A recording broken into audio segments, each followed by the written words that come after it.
Are you ready? Can't crush us. It don't really get no better than this the podcast that you're looking for. If you're really heavy into wrestling, hosted by the Mark. Energy that's so amazing. Gotta keep it entertaining. Rep the Can Crusher Nation. Yeah, you know what's going down in the ring. Lights out when you hit a ding ding. Knock them out like boom, bada bing. Hold it down, you can crown me the king. Got a shout out to the Miz and Duke the Dumpster. We choke slamming everybody, power driving, hit them with a face buster. Yeah, this the show you need, and it ain't no need for waiting. Mark, hold it down for the Can Crusher Nation. All about wrestling and keep it entertaining. Can Crushers Wrestling Podcast. Time to break them, let's go. Yeah. Can Crushers. Yeah. Can Crushers, let's go.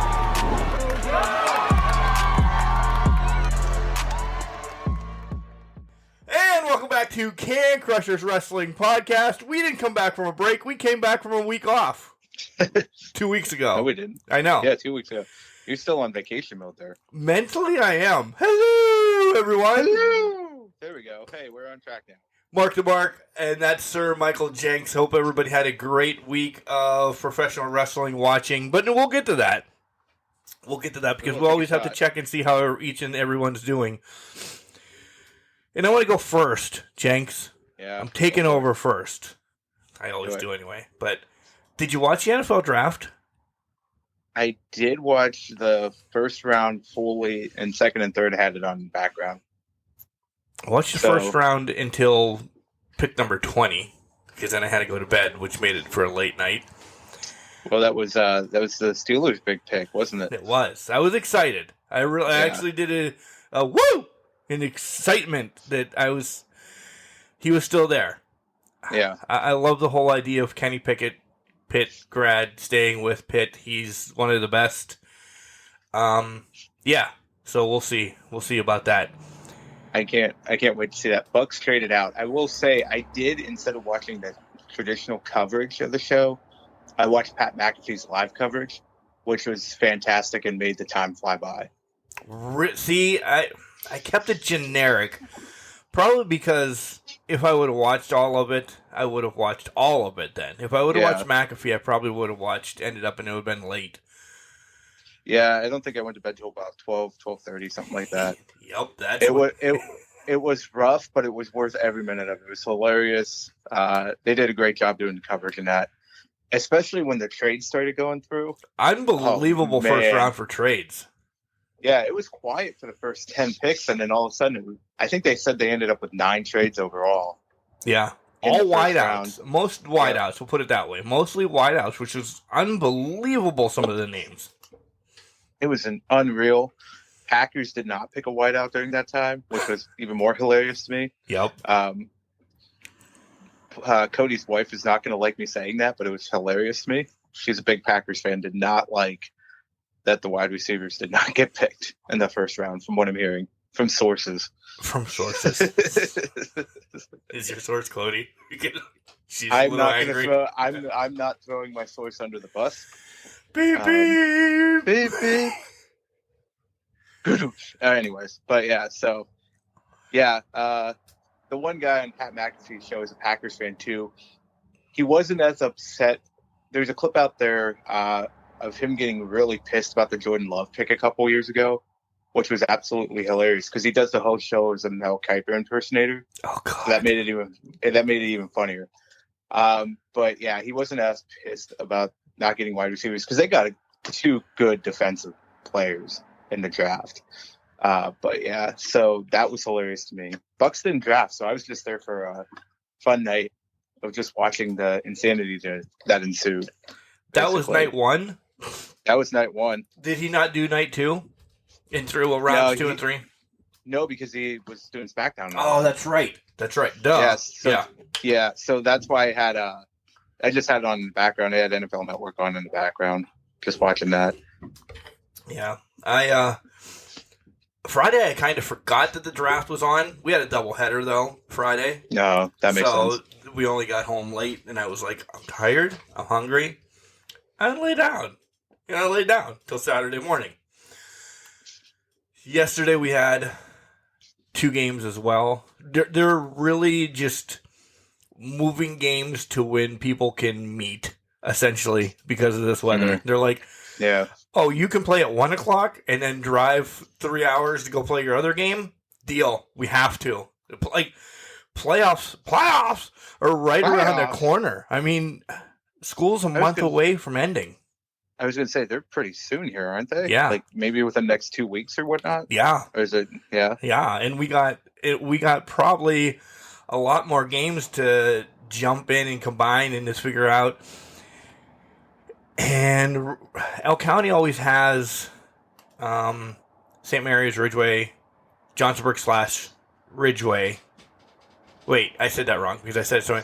St. Mary's, El County Catholic, and Ridgeway / Johnsonburg, and then they invite another team in. They have their El County tournament. Well, that's Wednesday and Thursday of this week, where it's pretty cool for baseball, softball to win that championship or whatever team it does it. That's Wednesday, Thursday of this week. Yeah. It's not part of your, schedule or for districts or anything like that. Oh. It's coming to that might be scrapped so they could use those 2 days to play games. Yeah. Because, you're making a schedule up in February. You're not thinking that it's going to rain or snow all of April. Right. And it did. You're hoping. Yeah. And it did. So now you're like, ugh. So yeah, I don't know. That's kind of, there's a meeting tonight that we're not privy to, but we'll find out about what's going to go on. So we'll find out tomorrow to see if that's to go forward with it or, if we'll be covering. I mean, we're clearly covering games those days. It's just, I hope it's the El County tournament because the kids kind of relax a little bit, but play a little bit harder because it's their friends that they all know everybody, and you can spit on them across the field, make fun of them, and not really spit on them across the field. Right, it's a good time compared you to can have fun. Yeah, and it's all centrally located, which is awesome. Nobody has to go anywhere, and we're there. So yeah. Other than that, I'm bummed. It sounds like you. You got a long week ahead of you. Either way, long month maybe. I hope it. Can I say this? And I hope it's not a long month. I mean, I will ride. I will ride the playoff train. I will ride all of that. But I'm almost ready for break time because we had some football teams go deep this year. We had basketball teams go really deep into states, let alone just districts and everything. Right. It has been one season with maybe a 2-week break called Christmas. That is it, which is awesome. Congratulations to the kids and all of that, but holy shamoles, it's just been from the start of school until now. We're like, me and the other guy at the radio station, we're like, we're not going to talk to each other during the summer, right? He's like, probably not. I'm like, good. Seen you too much. No, I'm kidding. Well, that's it. But that's it, too, though. You call in so many games in that you just kind of get worn down and maybe a little burnout going on. And you just need that. You just need to have that relaxation time. Right. Step away from it. Yeah. Yeah. Yeah, but there's seasons for a reason. Every kid doesn't want to have to play football, baseball, basketball, but all together. Right. They have. Which, congratulations to the kids. I'm not knocking this. I'm just saying that it's been a whirlwind this year in El County sports, so it's really cool. It really has been. Yeah, it's a special time. When you look back on it, it might be when I'm not old and grouchy. Yeah, when you are old and grouchy, you can look back on it and say that was a fun summer or fun school year calling those games. Yeah, but yeah. Throw it in wrestling. Throw it in watching. I streamed 2 events that I did not go to last night, but I've seen a lot of the matches. Okay. One was the IWC one, which I will watch it when it's up on the IWC network. I'll watch it live. And then the other one was, I would just say I watched a match because I will not promote this one place, but I liked the one person that was there. Shauna Reed was in Clearfield, Pennsylvania last night. Shauna Reed that's been on AEW, Shauna Reed that's been on the show, the daughter of 1,000 Maniacs. I didn't know she was going to be there. Not that, we stay in contact all the time, but I at least kind of am privy of, I've seen her schedule, but it was completely a surprise. I'm upset that I wasn't there to see her, because we chatter once in a while back and forth about stupid stuff on the old Instagram. But yeah, she showed up in Clearfield, so that was pretty cool. Yeah. Very nice. So somebody was like, hey, I know you want to see this match. It's on. Awesome. Cool. Thanks. So, yeah. That's fantastic. Yeah. Nice. Nice. Very nice. Very nice. Other than that, I will say this. This is my big to-do today. We did have a tag team drop out of the tag team tournaments. The Young Bucks had to go somewhere, so they dropped out of the tag team, the Can't Crushers tag team tournament. So we had to fill a spot. The video is up. It was posted a couple days ago. The video is up of who is taking over for the Young Bucks, as they're not in the tournament right now. And it's Corey Graves and Nate Goldman, the rookie. Wow. Yeah. Great Rumble. I didn't have any other way to figure it out, so I threw them together. I didn't throw them together. The last two people in the Rumble moved along. I won't tell you who wins a Rumble. It's out there. Watch it. But, yeah, they're a tag team. My goal is today, barring anything that Mama Jenks is going to yell at me about here in a minute. I've always yelled at you, yeah. The tournament is going to be up because I have nothing to do today. The wife works. The son wants to be a bum because he's been working a ton too. I'm like, cool. Let's just be this bum family for a day. And the wife's like, I got to work. I'm like, all right, we can be bums. So the tournament's going to be up. Promise. Today. Unless I have to have surgery. Which you're getting checked out right after this. I probably am. And I normally just say, yeah, just to shut people up. Yeah. I think my appendix is going to blow up, folks. I think it's going to blow up. Yeah. From the symptoms you described, it's not looking good for you not to have surgery, but I'm hopeful it's not the case. I'm hopeful maybe it's something else is going on. Maybe you pulled something or something. But God, man, you gotta get that checked out. The show comes first. Show comes first. You're doing this is your Jordan flu game right now. It is my Jordan flu game. You're suffering through, making it through. So yeah, everybody be appreciative of what Mark's doing right now. Well, I'll take a picture of my appendix if it is coming out. I'll make sure I post it. Hey Doc, can you take a picture of this, please? Now you guys have something to look forward to on the socials this week. If you weren't hyped enough for the tournament coming out, right? So how was your week? It's our name of our podcast this week is Tag Teams and Appendixes. But my week this week, great. I'll forget that, so I'm going to write it down right now. Tag Teams and Appendixes. My week has been a whirlwind. I don't think I've stopped this week until today. Although I'm pretty sure I'm going to try to do maybe some mulch. No, it's raining up here. Oh. So it's probably going to be sanding down the table. Oh, we're back to that project. And I'm not saying that meanly, because I know you've just been crazy. Well, I need to put a heater up in the garage, I think, a propane heater, and then I can work during the winter.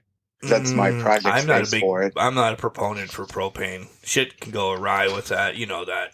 Yeah, I know. Kerosene or something like that. You sound as stupid as I do right now.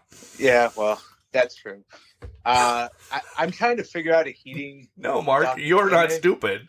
No, I agree. Wait a minute now.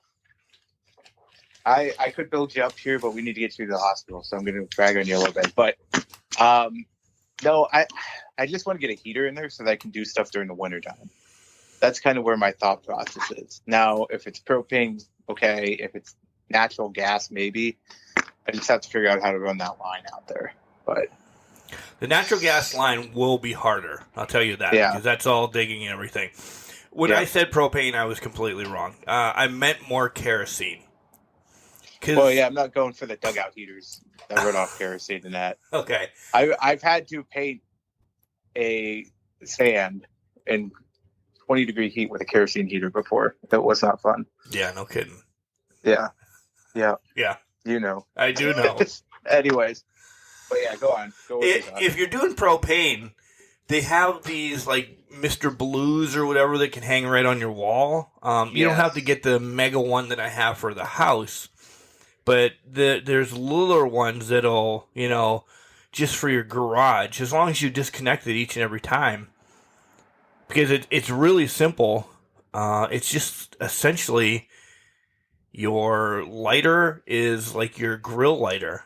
You hold the pilot in a little bit, tick, tick, tick, tick, tick, boom, and it lights, and then you can control the temperature on it. My mom had that model for a while at her house. So yeah, that's the kind I was kind of thinking of, but I haven't got it yet. And like now we're getting into spring and summer, so I don't really need it. So it's more of if we're going to go forward with this and make sure we have a space to work in the wintertime. Right. I'll get it during the fall. You should put that on your whiteboard though. You can get one. Yeah. You can get one of these. I mean, my big one I think was like $330, and it takes care of the house. So I know you can go a little bit lower, probably at $100, and then I'm sure you have a propane tank for a grill and everything. You just it's just going to be an easy transfer over. Just use that going forward. Okay. Yeah, it's going to get on the whiteboard here. The whiteboard is completely filled right now. I know I talked about it last week. Or the week before, one of the two, but it's time to start knocking some of that stuff off the whiteboard, Jenks. Now you're just being Mark. No, right.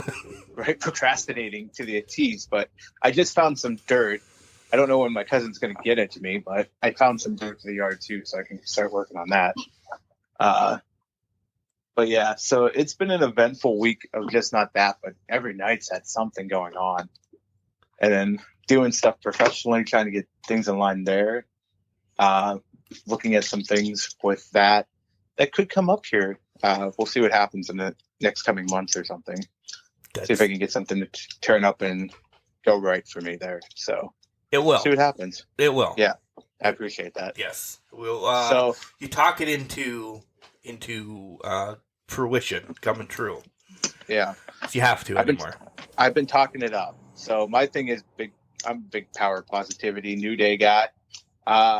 So that's what it is. I talk it up and believe in it, and things actually happen. So it's worthwhile. But it has just been a busy week. And then yesterday, had a birthday party for the Moochers. The Moochers. Youngest. The Moochers' youngest, who turned 2. So lady friend came up. We hung out for the day, and then she had to go back home because she's got to work today. So. But, yeah, it was a good day. Finally had a day to relax because I've just been running rampant. Yeah. Even being at a party, it's nice just to hang out there. I mean, you're doing the party thing, but it's relaxation. Oh, that's exactly it. Yeah. Also, it was hilarious, and this is no knock because I know Cody's going to listen to this, but watching the parents run after their kids was just fun times for me. I don't know if it's ever going to happen for me, but good Lord Almighty. Oh, well. They were chasing them down. It will, and then we'll all laugh at you. Because we've been there. I know, but it was great. There's a couple spills. And you laughed. I didn't laugh fully at the kids. I was laughing at the parents. Wait, did the kids spill, or did the parents fall and die? The kids just fell over, but my cousin and his wife have reached a point where it's like, you're fine. Brush it off. You're good. They finally hit that point in parenting. Oh, rub some dirt on it. Yeah. Rub some dirt, you're fine. Because I remember with my niece when she was younger, I kind of did that a little bit. Was like, you're fine. Don't worry about it. Don't cry. Pick yourself up. You'll be okay. So, for the most part, the kiddos were pretty good sports about it. But Nice. Yep. So, busy weeks for both of us. We're looking to have it calm down a little bit this week. It's not going to, but we'll see.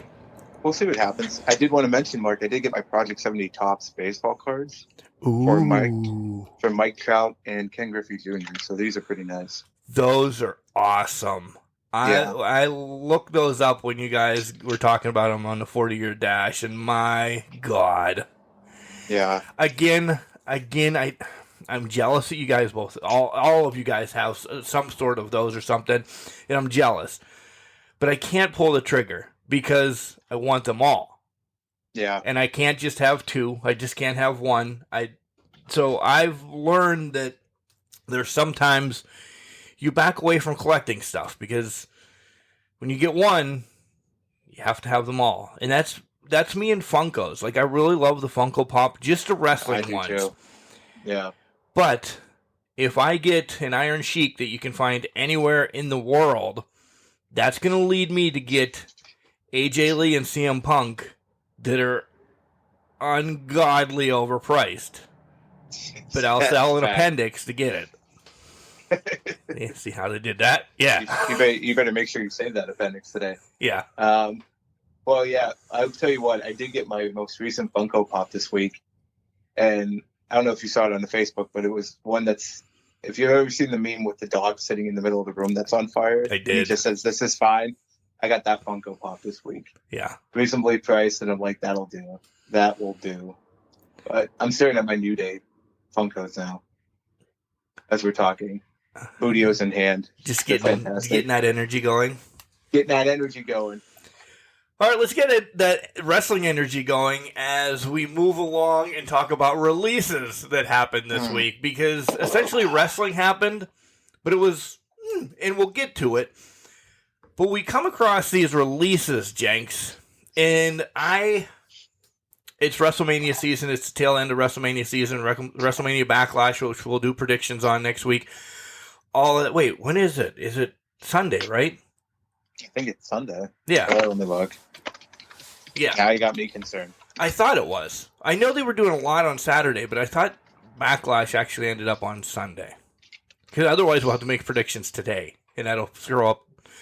I'm definitely not prepared. Yeah, I'm not prepared for that either. I think I saw the 8th. Yeah, I did too. 8th. Yeah. Okay. All right, so we're good. Well, next week. So we'll get around to these releases that we know that happen after WrestleMania. And they didn't happen right after WrestleMania, so I'm like, what's going on? I maybe was expecting Elias Ezekiel, but maybe that's not going to happen now. You know, there's a couple that I just think, yeah, we can do without them. Not a big to-do. But these are NXT ones. This is Vince McMahon's pride and joy now. Stealing shit, taking babies, and making these new people into wrestlers. And 3 of them really, I'm like, wow, really? My 3 are Dakota Kai right off the bat. And and we'll talk about these a little bit more. Dakota Kai right off the bat, I'm like, wow, she was a big presence in the NXT. Have it be black and gold, but she was a big presence there. Mm-hmm. Loomis as well. Like, his on-screen wife is still there. How are we going to get rid of Loomis? And then Harland. Like, all of them were kind of entwined into some storylines recently, maybe a week off. It legit just blew up storylines again. Yeah. Anyone on the list that really shocks you? Not outside of those 3. I will say the Dakota Kai one completely blew me out of the water. But then I read reports after the fact that she was going to leave anyways. So really, they just pulled a dick move and said, "We're going to pull you now, and we're going to end it now." The Harland one, they hyped him up so much, and he was hyped up so much. There was Brock Lesnar comparisons at one point to him, and now they've just completely tanked that whole thing. Yeah, he was in storylines too, so I'm surprised at that movement. And I don't know if he just caused enough, if he wanted more out of what he was doing instead of what he had on planned or what they had planned. So, but those were the 2 that kind of really shook me by surprise. Loomis, he has an on-screen wife, yeah. But outside of that, he hadn't really been doing much lately that I had seen. So I guess I wasn't too surprised by the Loomis move. He's already got bookings that he instantly. Of course, I follow him on all socials, but like his name came across that it was released, and he's like, "Hey, I got a booking next weekend already. Go fuck yourself, WWE. See you bye." Yeah, and And I will say Samuel Shaw, which is now his actual name, and he goes by in the Indies. That's a way better name than Dexter Loomis.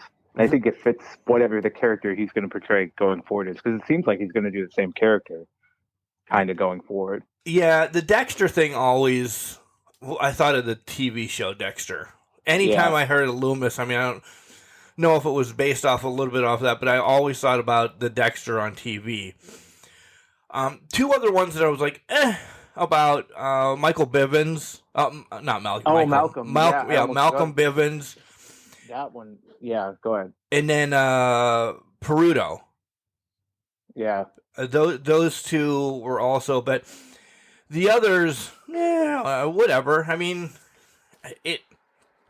I'm almost to the point now, Jenks, that I understand it's a business. I do. And if they're not going to tote their money worth, they move along. Yeah. The downfall. Go ahead, because then I'll ask you the question. No, go ahead. I was going to say the Malcolm one. I forgot Malcolm slipped my head. That seemed like a bigger one. That seemed like a big one to me. Yeah, he was ahead of Diamond Mine at one point and going forward, but that one, he seemed to be a well-liked character backstage, and it seemed like they could have done something with him because he had a good personality, at least presence that I've seen on social media and that. So I was kind of taken back by that one a little bit. Just like, where are you going with this and that? I'm going to predict he ends up in AEW, though, as a manager of some kind. There's a lot of strong ties there. All right, that was my question. Out of the ones that we're shocked about, where do we see them going? With Dakota saying, hey, I wasn't going to re-sign anyway, my thoughts are she's going right to Impact. I think she fits the mold of Impact.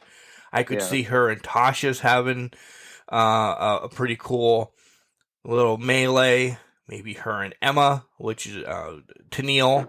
I think she fits that Impact mold to the T. I've always waved her flag. I loved when she turned on Nox and just beat the shit out of her at that War Games match. Essentially, that was when she got on my radar. I loved her. Her and Raquel were cool, but her by herself is just as great. Agreed. That's probably the most definitive women's War Game moment was when she turned on. I don't know. I can't think of her name now. Tegan, yeah. Was when she turned on her, because nobody saw it coming. No. It was unexpected, and that was the first time they've had a turn pull off expertly in a long time. I think you're right about that. I don't think she goes to AEW. I think she's a good fit for Impact in that mind. I don't see Dexter. He was an Impact before Samuel, so I think he might end up going back there, unless he just decides to do a couple indies things and that. Because I didn't realize he was already 38. Yeah, I think he's going to pull the same thing. I think he's going to pull indie shows. I'm hoping now, because the release will be well after. It could be 6 months release. I'm hoping he shows up at WrestleCade this year that I'm going to. Yeah, Dakota too. Don't get me wrong. But I really would like him doing some indie stuff for a while, being as old as he is in the business. I think it fits him. He can pick and choose what he wants to do. Yep, exactly. I mean, they all can, essentially. Yes, but for him, I think he has a little more freedom because he's such a veteran that he doesn't need to be tied to a company, right? To even get his name out there, get bookings, or get. He could do the Cardona thing. He could do the Cardona thing. He's not going to probably have as much success as Cardona is, but he can at least go down that route where he's a recognized name on every show that he goes on. Yeah. You brought up Bivens going to AEW, and I can't say no to that. I agree. I think that fits perfectly. There's a lot of people, and as much as you know that we love AEW, there's still some people that need some talkers. He's a talker. Yeah. He would fit perfectly. If you're going to say, Mark, tell me who right off the bat, I don't know right now. It's got to see how he comes in. You have somebody? I have a dream one. I don't think she needs it, but I don't think her current talker matches her style. I'm talking about Jade Cargill and Smart Mark. That doesn't work. And I feel like Bivens could come in and be the right talker for her. I think she's going to improve over time. She's not bad on the mic right now. She's very good at talking. So does she need it? No, but I think it's a perfect pairing. And to get Smart Mark off of her and have her step up her game, if you will, with Malcolm a little bit, I think would be a good one. Yeah. Now that you said it, yeah, I agree. The Harlan one has me perplexed, Jenks. Like, I could see him going to AEW and running Roughshaw, Rigshaw, whatever. New words again, guys. Yeah. I'm hurting. The other one, he could go to Impact. He could be built old as well to do some stuff in NWA as well. Something tells me, though, he's going to do a few control your narratives first with Braun and EC3 to kind of, for me, control your narrative is a place where people go and they do their complete own thing. They can shit on the wrestling organization a little bit, and I don't mean that they are, but they can completely do what they want without anybody else running it because it's ran by Braun and EC3, essentially. Wrestlers. Yeah. There's no Tony Khan. There's no Vince. There's no Scott D'Amore or anybody like that. It's legit, hey, this is Braun and EC3 running this. I could see Harlan holding a little bit of that grudge and go there. Because it's a harder type of pro wrestling to me. Am I wrong? I don't know. Nah, I think you're right on that. And honestly, well, I'll be honest. I completely forgot about control your narrative for a hot second there. So I'm glad you brought it back up. Because I feel like he could work almost a stiffer shoot work type style there to help flesh out maybe what his character could be in the future if pro wrestling is his future. Let's be honest. Let's throw that out there. If this is where, I don't know what else he would do, but I think he could kind of flesh out that ass kicker mentality. A bar bouncer. Maybe he ends up on bar rescue. Sorry. Maybe he does. Who knows? To be honest, I don't know what he could do. I mean, they plucked him out. He was a highly touted person when he came out. So maybe that would help him get that kind of ass kicker mentality behind him, just to get him to the next step or where he wants to go so that he could be a more lethal, impactful person when he enters, say, an Impact or an AEW. Or because WWE has done it before, maybe they bring him back as a more established person. But I think he's got a lot of work to do to get himself in a proper position to get anywhere close to that. I do too. And we don't know. I didn't deep dive into them because normally, let's just say this to cover Jenks and my ass. Normally, NXT contracts are 30-day outs. Boom. Right. You know.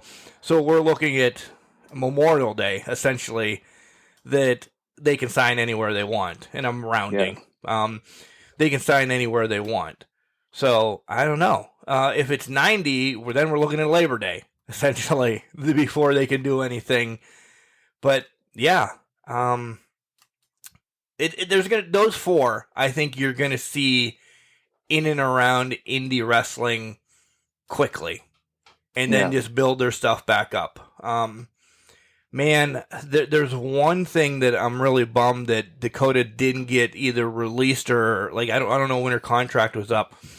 The UWW Ultimate Women's Wrestling that's going to take place in Las Vegas on the 21st of this month. Man, that would have been great to see her transition there with, Gemma Jules, Genocide, all these younger wrestlers. Dakota's still young, but she's been in the business so long that's that locker room mentality of leading the way between her and Ivelisse. I think they really could have did something. So watch, maybe Dakota can end up there.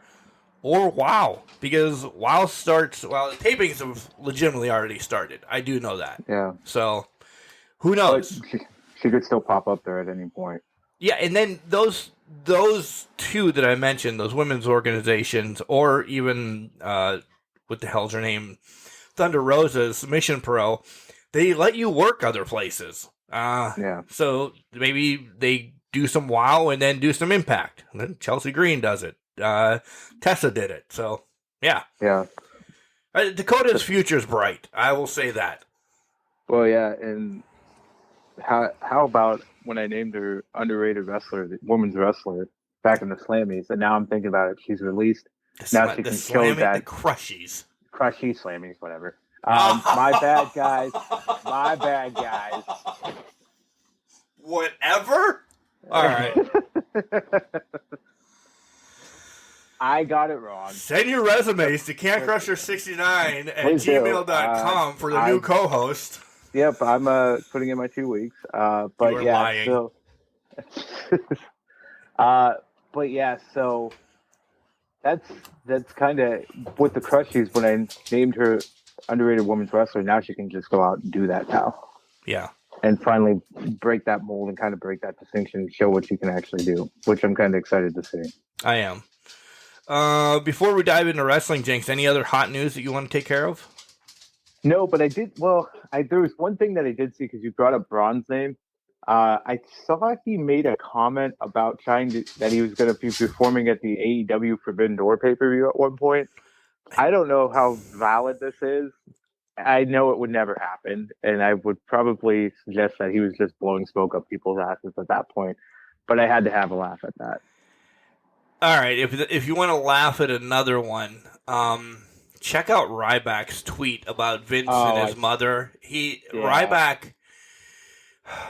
I really hate comparing this because the disease I'm going to mention, it crushes people. It changes people's lives, families' lives, and everything. Ryback is nothing but a cancer to professional wrestling. Like, what he is trying to do, and I don't know if he's trying to think he can work his way back into good graces with Vince, making comparisons to the Ultimate Warrior and him, and then Vince's mother being a whore, and if you don't follow Ryback, he's almost on the same page of hating people as the Iron Sheik, but the Sheik does it, I think, funny sometimes. Ryback just does it like, I'm probably on his list now that he's going to come and eat me or kill me or something. Yeah. Like, he's just a horrible human being. Yeah, when Sheik does it, it's an old cranky man getting out frustration, right? And right. I'll probably get a fuck you from Sheik on Twitter, maybe. Hopefully. But hopefully, if that happens, I'll frame it. But Ryback, I think he says fucked up shit to just get views. He's got get to. attention. It's an attention-seeking thing. I saw there's somebody's like, in honor of Ryback tweeting something stupid. I went back and watched a table of three where Daniel Bryan, and I think it was Dolph Ziggler, were just shitting on him to his face. And that was hilarious. And then there was a couple clips of that. So, but Ryback is, to me, he's just an attention-seeking jackass who just wants people to know he's still around. I haven't heard him wrestle. I don't think you're going to. I don't think you're going to either. I was just going to say that. Yeah, I don't think you're going to either. And I was going to follow that up with, and it's probably good riddance that he's not. He's just not worth the time, and people just need to start ignoring him when he says those stupid comments. Could you see him showing up at, Revenge takes place in Erie, IWC takes place in Pittsburgh, Imagine is in Altoona, and there's a lot of younger, indie stars on those cards, just coming out of training, this, that, or the other thing. And Ryback shows up in the locker room, and he doesn't want to fight this guy. And we've heard these stories that he's going to strong arm the promoter or whatever to get the match that he wants. And what is that teaching the younger guys then? Oh, if this douchebag can do it, I'm going to start doing it too. And then you're going to have a whole cesspool, which I don't think it's ever going to happen, because I think the wrestlers especially in and around here. I will speak highly of them, wave their flag as much as I can, along with everybody that I had on the show. From, I don't know, Guam to Oklahoma or whatever. I think they just know now that this isn't the way you do it. This isn't what you do. You don't just spew venom to try to get your way. Yeah.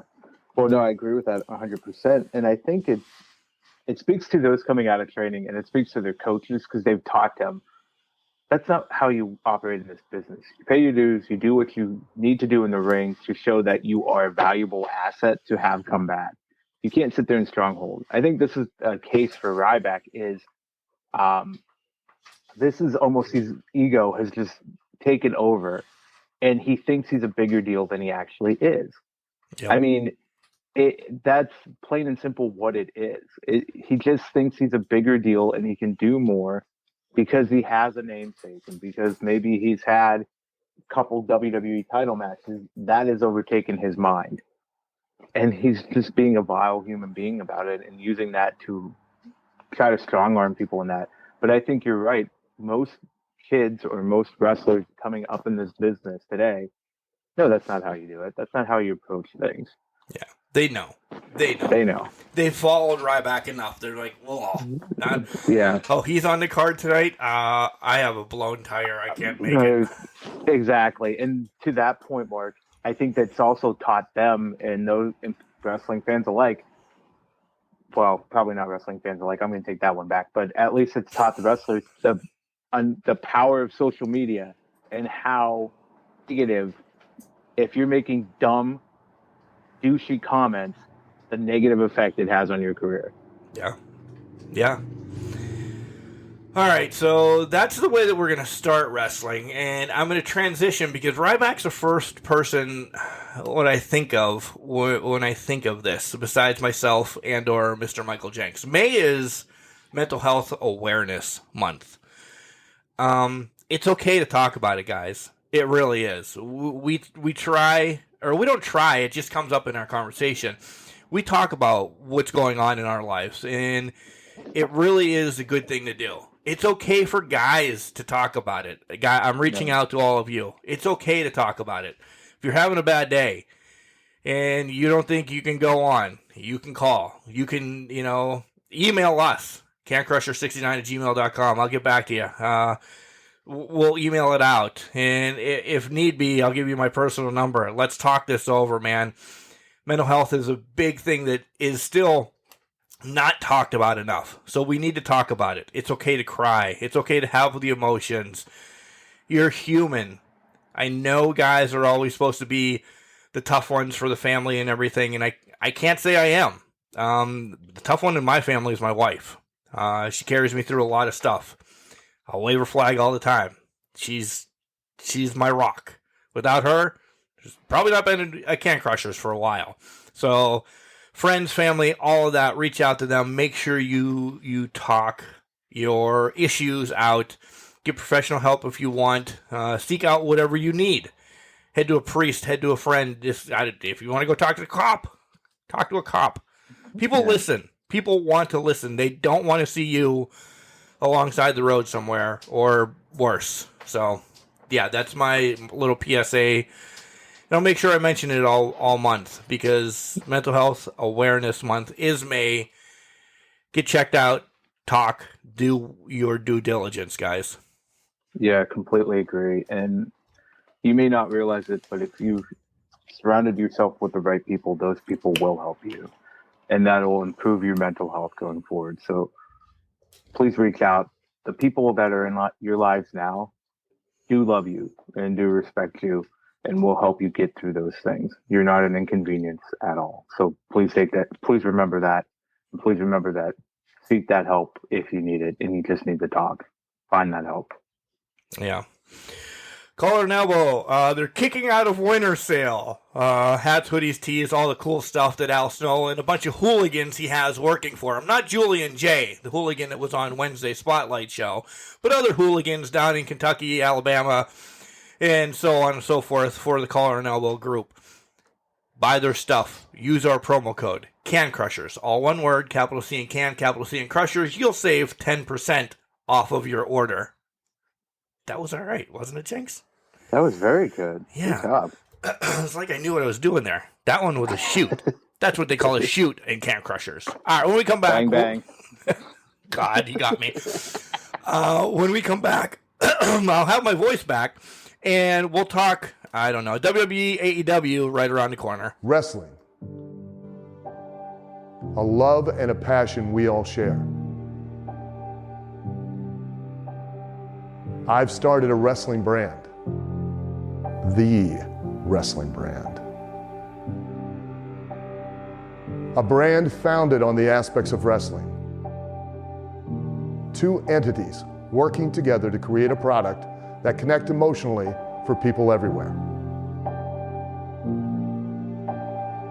Collar and Elbow is the brand. Passion and love for wrestling is the drive. I am Al Snow, and this is Collar and Elbow, the wrestling brand.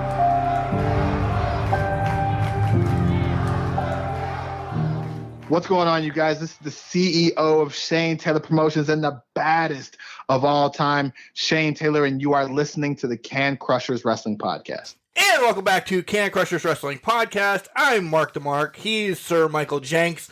Jenks, we just heard from somebody that brought it back to Can Crushers. I wonder if he's going to show up anytime soon, because he is still very much linked to ROH, which is a subsidy now of AEW, which we're going to talk about. Big Shane. Yeah. Look at you tying everything together, too. Impressive. My Michael Jordan match. It is your Michael Jordan match. You're doing wonders today, by the way. The question then becomes, when would he show up? And we could fantasy book that all day long. I want to see him against Joe yesterday, but that's just me. Yeah, I would agree with that. That's just me. Agreed.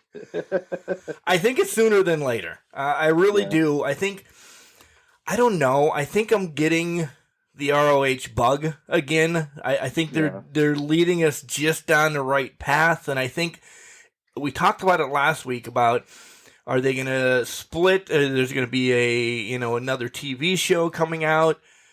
I'm not ready for another TV show right now, but I don't miss wrestling in general, but I make sure I watch what they're doing with the ROH matches, because I want to know where this is going. So it's a story within a story within a story, right?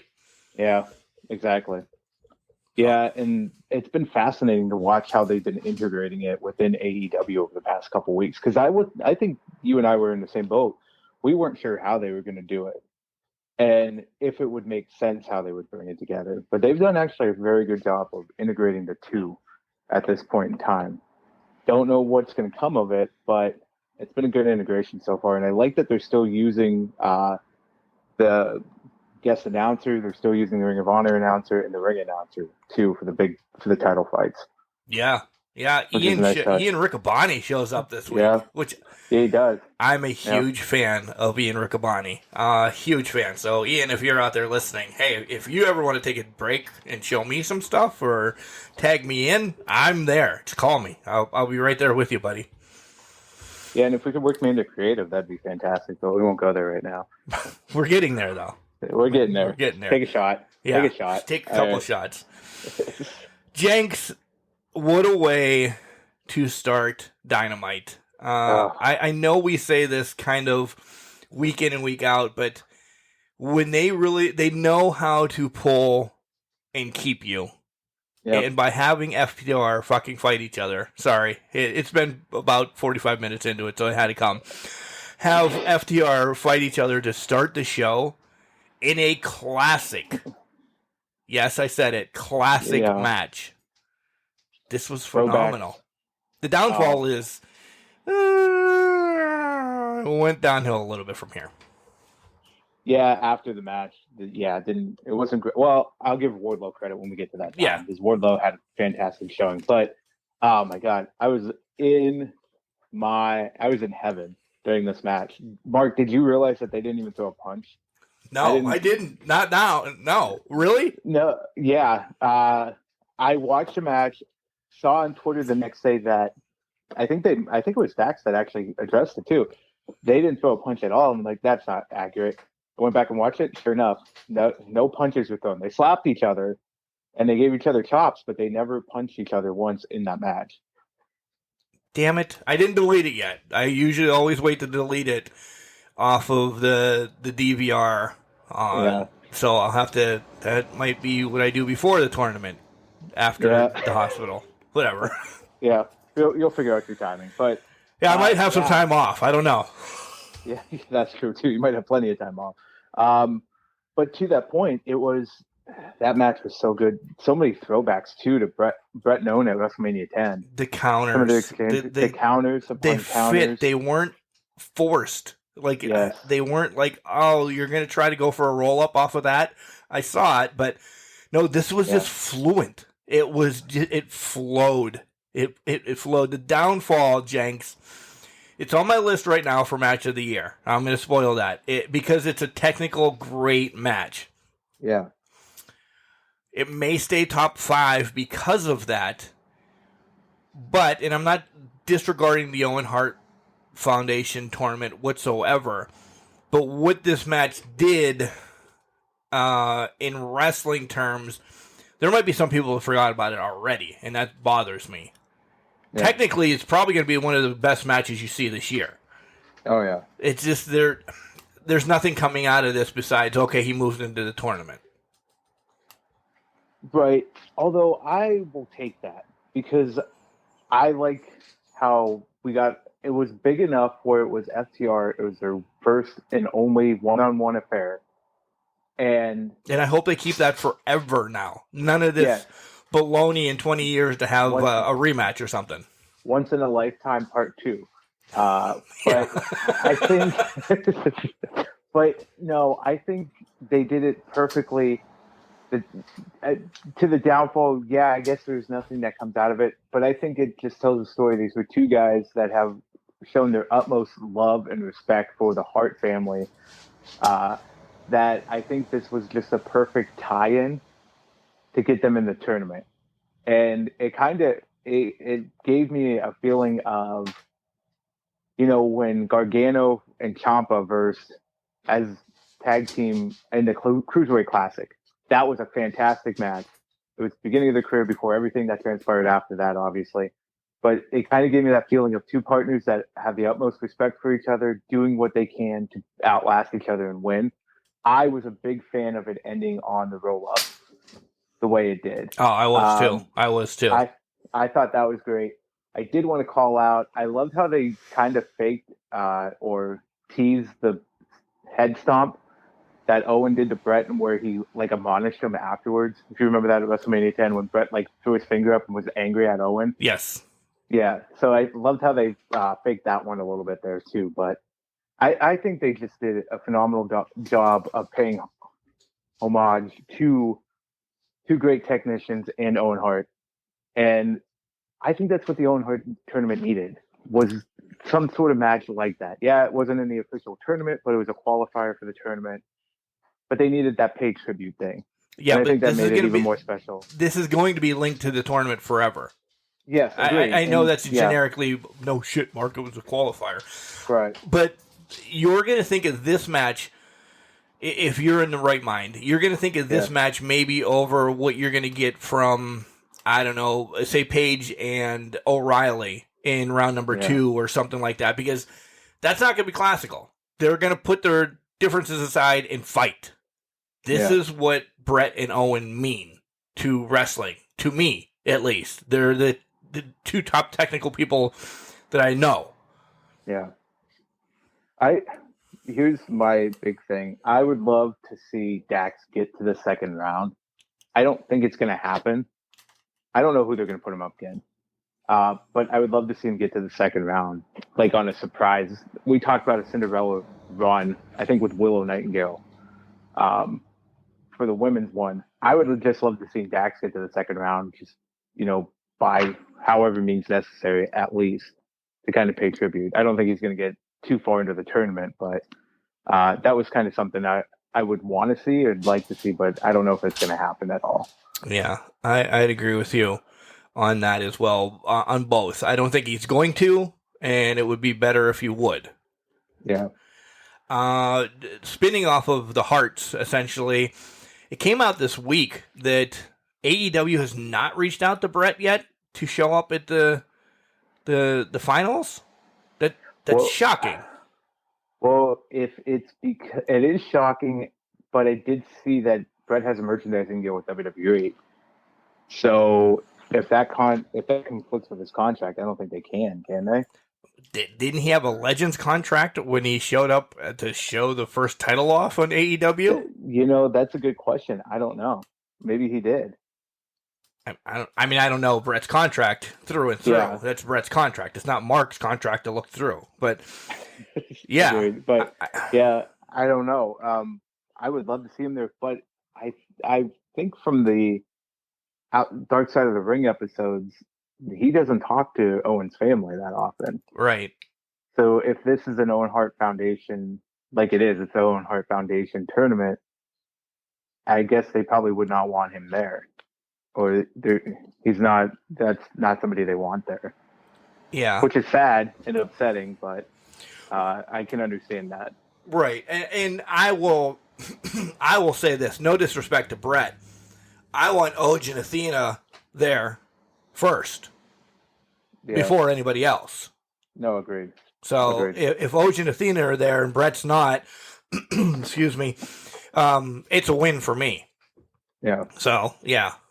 That's just my little part. No, I agree with that.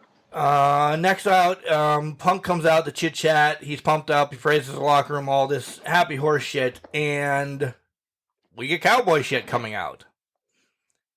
We knew this was happening. We did, but it still shocked me a little bit, and I don't know why. I'm like, oh, they're really gonna do it. And the more and more. Because everybody on Can Crushers and Jenks knows that I twist stuff more and more all the time. Is Punk winning the title? I kind of feel like he is. Yeah, I do too. It seems to be going that way, and it's telling me that we're coming upon time for a MJF title reign. Yeah. Very soon. I think if Punk wins the title, we're getting a transitional championship out of him. I do too. It's quick. It could be a Wednesday night show. It could. I'm telling you. Don't they throw Fyter Fest or something in here real quick after Double or Nothing? It's Fyter Fest or it's Fight of the Fallen. One of the two. One of those two is up next. It's gonna happen. MJF said he was not done with Punk. Yeah. So unless he's coming out and screwing him out at Double or Nothing, which I don't think is going to happen, I think MJF's coming after that title next. Right. I don't see, and we'll get there when we make our predictions, but I'll spoil a little bit. I don't see how MJF's going to be able to come out after Double or Nothing. Yeah. BCC, which I love that, by the way. BCC, just quick and Rolls easy. off the tongue. It does. Rolls off the tongue. Yeah. Against a Nightmare Factory, and I don't know what. I'm glad that they listened, and I know they did a spot the last couple of weeks where all three of them were doing something, but then it went into a one-person finish. Yeah. They did what we asked them to last week. The match has to end with all three of them in a finisher. Yes. And it happened. So they're listening. It did. They are listening. Thanks again. You're welcome. Assuming checks in the mail for us. But yeah, they listened. Other than that, I mean, it was what it was. They beat the piss out of QT and his boys. Yeah, they did. Yuta took the brunt of the damage, but at the end of the day, he looked the strongest. He looked even stronger after that. So, yeah. Good to see. A couple promos that if they spark you want to talk about them. If not, we can move along, because even though it was Britt, nothing really came out of it yet. There's going to be a tag match, but there's a tag match before the tournament. Then we're going into another tag match with Starks and Hobb. I don't know if that's going to happen before Double or Nothing, or it's going to happen at Double or Nothing. whenever that challenge for the tag titles is. I'm kind of looking forward to that, although I don't see them taking the titles off. I will be pissed if they were to take the ones off of them. I will, but that could be a super transition then to somebody that I want to have the damn titles. Okay, I just had another thought. Check me on this. If Starks and Hobbs win the tag titles, what Taz could theoretically just say, well, Starks, you don't need the TNT title or the FTW title anymore. I'm going to give it to Hook. And is that how they get it on the Hook? It makes sense. It makes sense because there's no leading Hook to Starks yet. Hook's got way too much business going on with himself right now, which is, as much as he's a tough guy, he is a great fucking comedy act with Danhausen right now. I completely agree. I want them to be next tag team champions after Santana and Ortiz. That would be wild, and I would love every minute of it. Like Hook just, even if it's Danhausen selling the whole time, and Hook just comes in and wins the match, that would be fantastic dynamic. Yeah. Stupidness. That's what wrestling's about. We love stupidness if it's done right. If it's stupidness that's stupid, it's horrid, it's not going to fly. But stupidness done right is very funny and entertaining. But Archer against Wardlow. MJF and Spears are up in the whatever. You know, we saw this last week. It was essentially, this is where I'm going to poo-poo it. And you're like, oh, I love what Wardlow did. I did love what Wardlow did. But this was the same segment. Take out Wrestler X, put in Archer. Take out Archer, put in the next guy. I mean, we're getting the same thing, essentially. It needs to transition to something else. Wardlow still looks strong. He looks great. I will always wave his praises. He's my homeboy. But didn't we get the same thing, Jenks? We did. And this was something, I don't know, I can't remember if we brought it up last week, but the Murder Hawk just does not seem like a legitimate threat anymore. We did.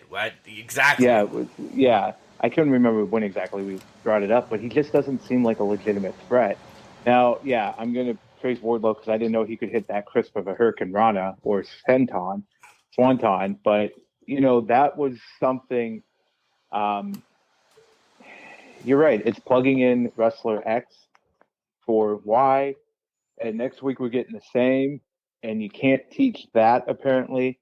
But will that be even more dynamic, or is it just we're just bringing in hired guns to do the job? And I would kind of hate they're building momentum. If it's who I think it is, he's building himself up to be in a better position next week, but he just comes into job to Wardlow. I was going to say that's a soft booking for him, if it is. It is a very soft booking. Even if you're 7 foot tall, that just does not seem like the best way to use him. That's why, prediction, probably going to be wrong, I don't think it's a match. I think it's a hit.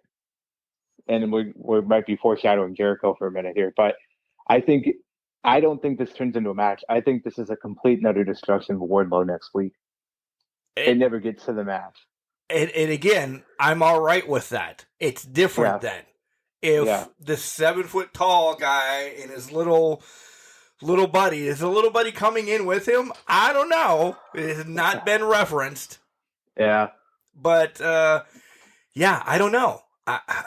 If it's just a hit, cool. It's different. I want to see how they do the hit, how Wardlow bounces back from the hit, and all of that. To see William Morrissey taking 6 power bombs, or maybe he can't power bomb them, so he finishes them with the swanton off the top of the rope, or a spear, or something like that. Yeah, it's got to be different. It has to be different. I think. Excuse me. We're doing this handcuff thing, handcuffing Wardlow to the ring so he can't get MJF, right? MJF has about a 100-foot head start, maybe even more. I can't do building schematics and shit. Yeah, especially since it's Whatever up about that's geometry, 25 he's feet. in the fucking suite. So here's the thing. He's always in handcuffs, coming to the ring and out of the ring. Somebody's got to attack Wardlow while he's in the handcuffs. When do we see Wardlow break out of the handcuffs still? That's exactly it. When's Wardlow break out of the handcuffs? When does somebody attack him in the handcuffs? I think next week we get the Wardlow's attacked in handcuffs angle of this. The following week, Wardlow breaks out of the handcuffs. Because he's at that point, he now knows he's a marked man. I think next week, for lack of better terms, is a come to Jesus moment in those. Because right now he's feeling it. He is feeling good. He knows that whenever he gets his hands on MJF, it's going to be domination. He needs to have that. You're not as strong or powerful as you think you are. And MJF is in total control of this situation. Yeah. It needs to happen at some point. I think it's next week with you, Mr. 7 Foot.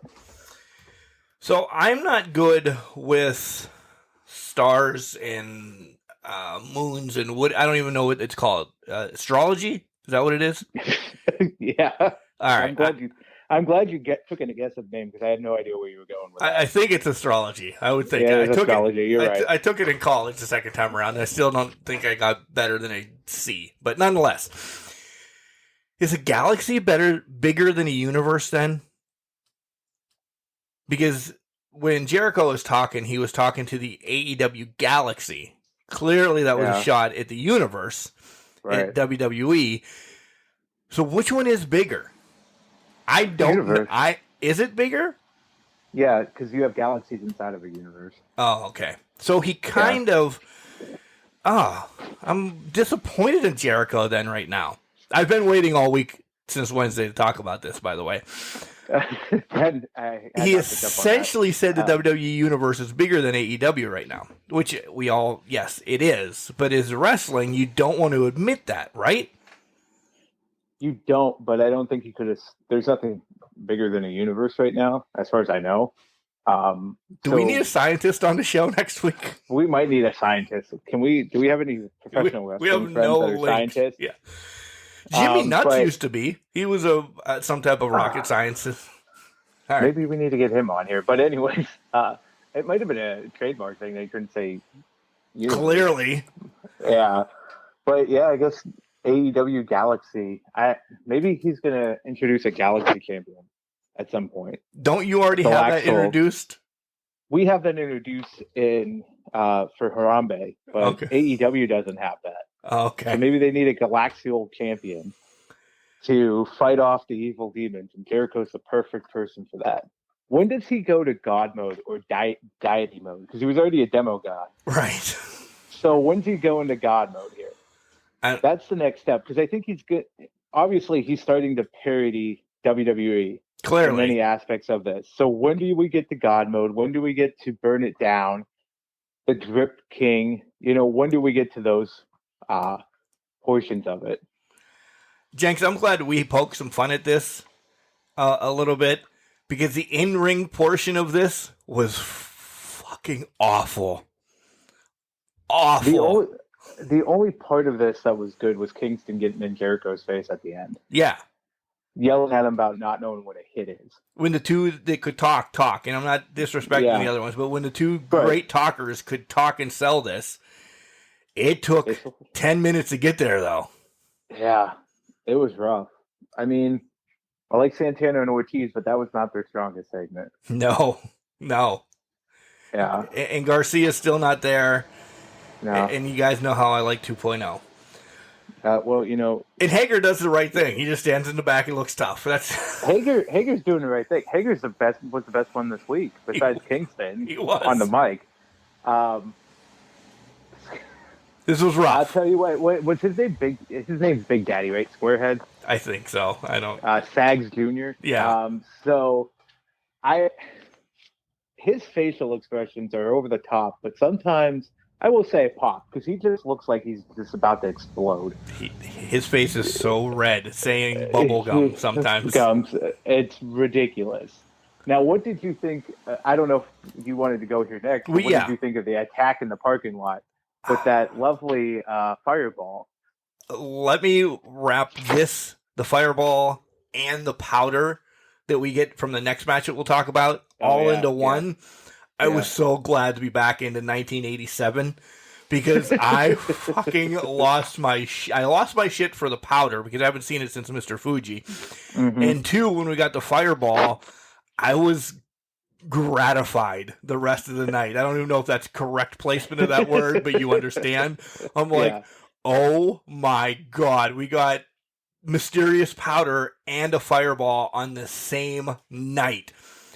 You usually don't get that in the same month of wrestling. So I got both of my childhood ways that people lost matches, and it did nothing, but it's okay. It was part of the story.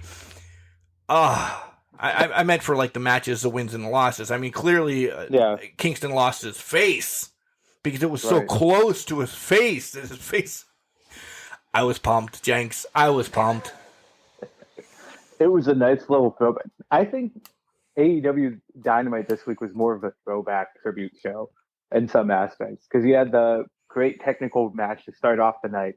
Then you had the powder. Then you had the fireball. I think it just made. I won't say it was as gratified as you were, but I would say it was a nice change of pace. I think for AEW. Yeah, because they don't overuse it. They don't overuse the theatrics like WWE has, but WWE is again an entertainment show.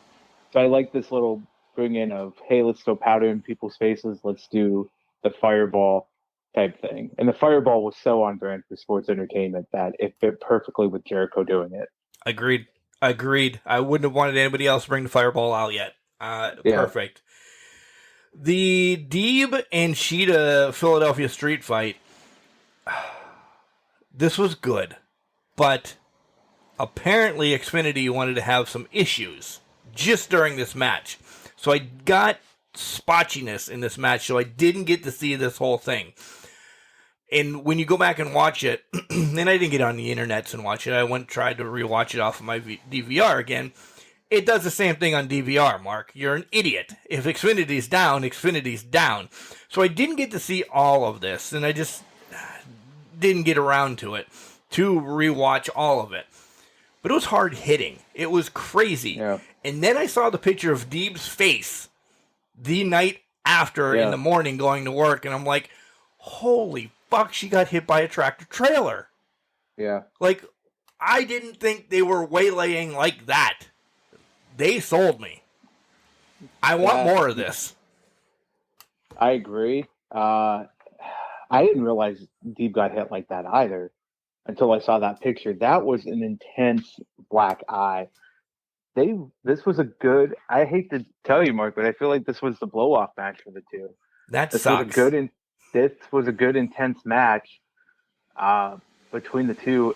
It propelled Deeb into what looks like a shot at Double or Nothing because I think she's going to be the person in line for the title.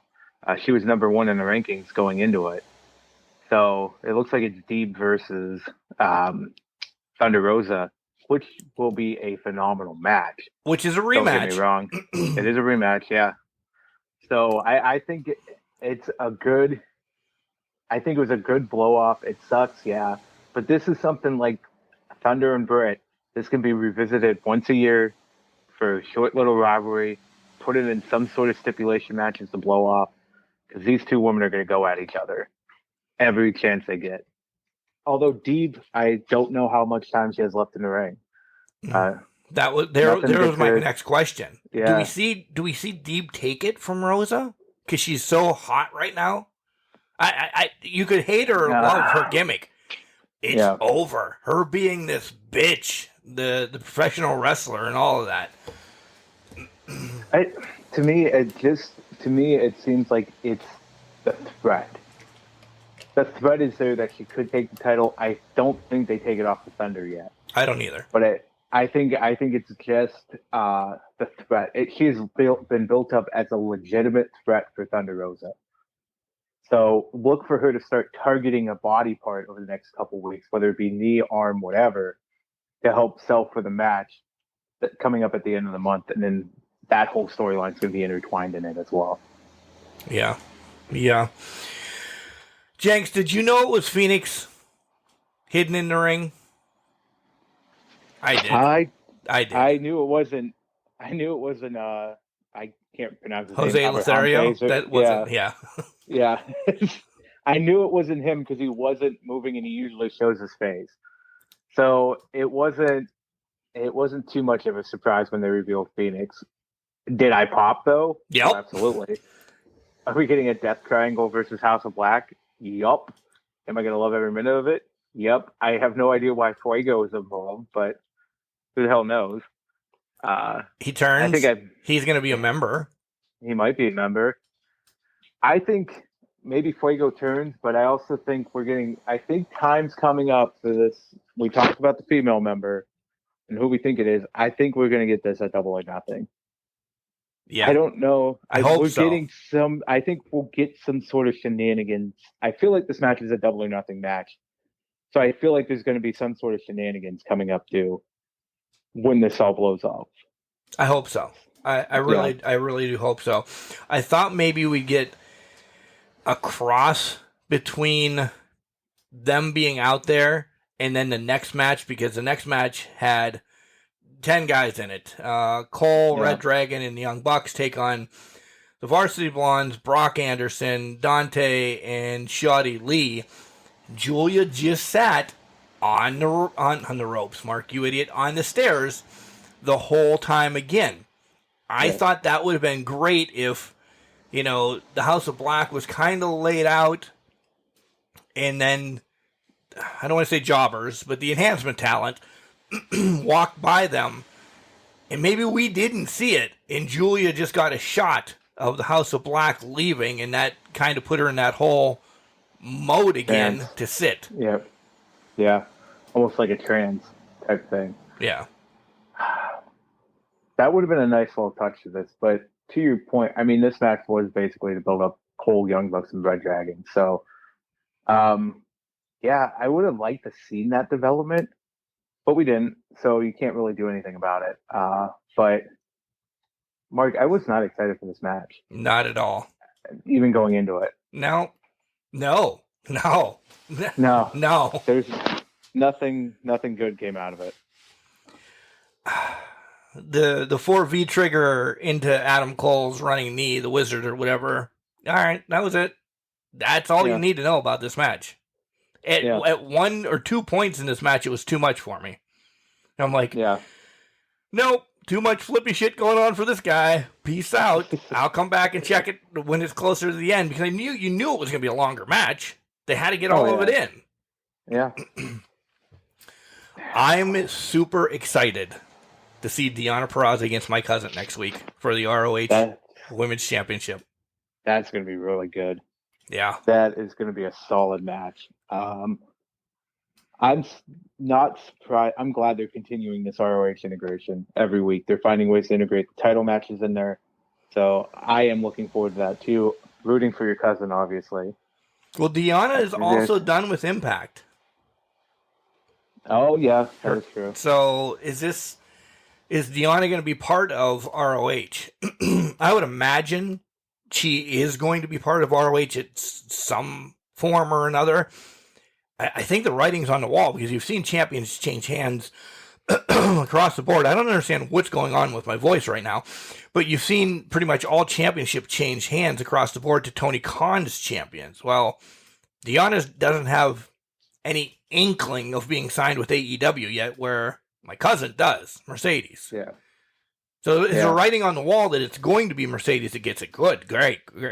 But I wouldn't be upset if Deonna ends up, beating her as well, because then that essentially means Deonna's there too. Yep. Well, I think that's how you determine if she's a part of AEW or not.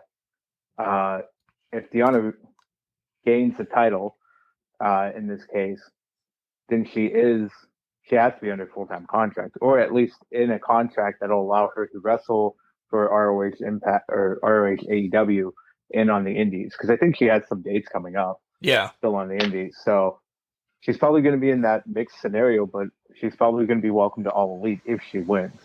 If not, then yeah, it's Mercedes. And then we'll have to see who would be the one to take it off of Mercedes, though, off of your cousin, adds another interesting element to that. I don't know. I'll throw her out there. Is Britt just AEW? Because can Britt transitions over to ROH as well? Britt and Deanna has had great matches on the Indies, guys. If you haven't seen them, search them up. I wouldn't mind seeing that. There's so much play with this woman's, I want to say, roster that they're building between AEW and ROH. There's matchups there that are going to blow the fucking roof off the house if it happens. Yeah. So, I don't know. I don't know either. There's so much potential for this. Yeah. So many potential matches and so much potential going forward that we're seeing it come to fruition very slowly, but very much. It's almost there. We can almost grasp it. Almost. I took a shot of Gatorade. I'm going to have to get a bigger one during our timeout here coming up. TNT ladder match. Jenks, there were some injuries. There was some shit that went down. All in all, Sammy's okay because he wrestled AAA last night. Him and Ty, I guess, are tag team champions now down in AAA. What the fuck are they doing with the TNT title? Why did we need Sammy to win it, to lose it to Scorpio Sky the next week, and we're still just setting up a mixed tag? This mixed tag match is starting to piss me off now, because we're doing all this for the mixed tag match. And the downfall is, I'm going to hate, and I don't want to say this is all for Paige Van Zandt to get her training and get ready. That's why this is extending now. Yeah. Did we need 2 title changes? Couldn't we have just had Sammy against Sky and this could have happened? Sammy damn near lost his life in this ladder match. Yeah.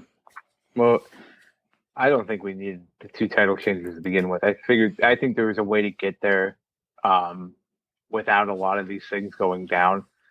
Sammy has got to take the stand of, I need to stop doing stupid shit in the ring, because this has been the second time against Scorpio Sky, and it's not against Scorpio Sky, it's Sammy, that he has done something that has nearly put him on the shelf for several months, if not killed him. So Sammy needs to take a step back and say, yeah, no, I can't do this anymore. The bravado, there's too much going into this, and as much as I want to see, as much as the mixed tag match is coming up, and I'm not going to say I want to see it, we know it's coming. We know, I think we kind of know what the end result is going to be of that match. Yeah, but I do. Why are we going to let them, why are we letting them kill each other? Let's do promos. Let's get promos going. You want to have Sky and Sammy fight over the title once, that's fine. But we got to do something. I don't know if somebody's got to check Sammy or at least talk to him and say, man, you don't have to do half the shit you're trying to do.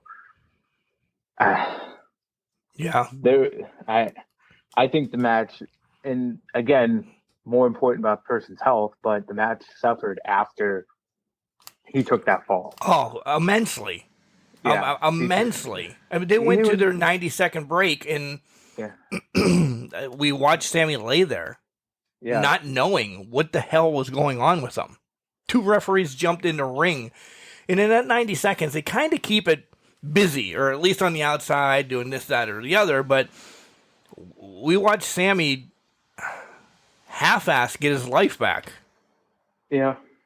Well, and that was my other thing is, in that scenario, don't you call the audible and not do the picture-in-picture? Or is that a network thing that they have to do it? I don't know if that's negotiated in the network contract, but to me, that scenario, they're trying to check on the performer's safety in that. I think you just take yourself completely out of that element.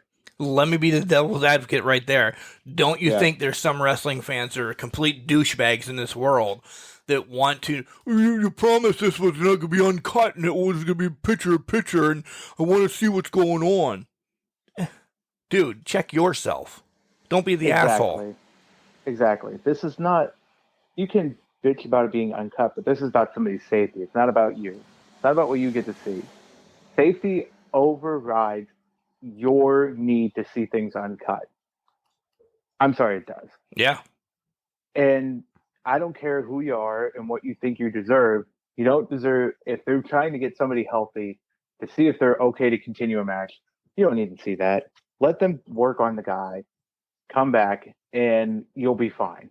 You'll live without that 90 seconds. Because they didn't do any spots during that 90 seconds. No.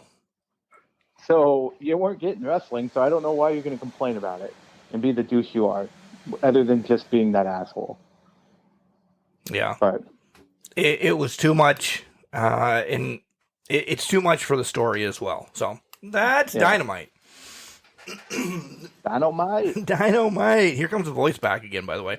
Hey, welcome back. Yeah, Rampage starts off. This is a match I wasn't excited about, but I was all right with. But I don't still know if I want to see it again, of Darby and Swerve. It was good. They've worked years together. You know this. I don't know. What's like, Darby to me doesn't fit the Owen Hart tournament. No, but I think to that point, it's a pillar being put in the tournament. Because I don't think any of the other pillars are going to be, their pillars for the future are going to be in the tournament. No. I think they just needed one person in there, and I think Darby was the best option, which may prevent us from seeing Sting dive off the shit again. Touche. Hopefully. Touche. We'll see. But yeah. Quick ending, though. Like, they did all this stuff, Sting comes out, and then boom, quick ending. I'm like, oh, wow, they're up against time again. Yeah. By the way, it looked like Swerve kicked out. It I don't know did. if you saw Yeah, that. it did. Yeah, his shoulder is definitely up, but we're not going to go there. But yeah. Now, maybe that's a storyline down the line. It could be. Could be. It could be. Santana and Ortiz attack Jericho. All right.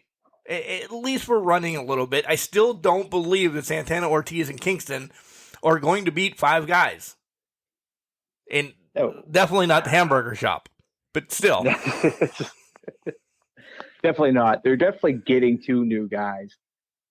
This feud just feels like a blood and guts match. So when does that happen? Are they saving it for the pay-per-view, or are they going to do it on a Wednesday night like they did before?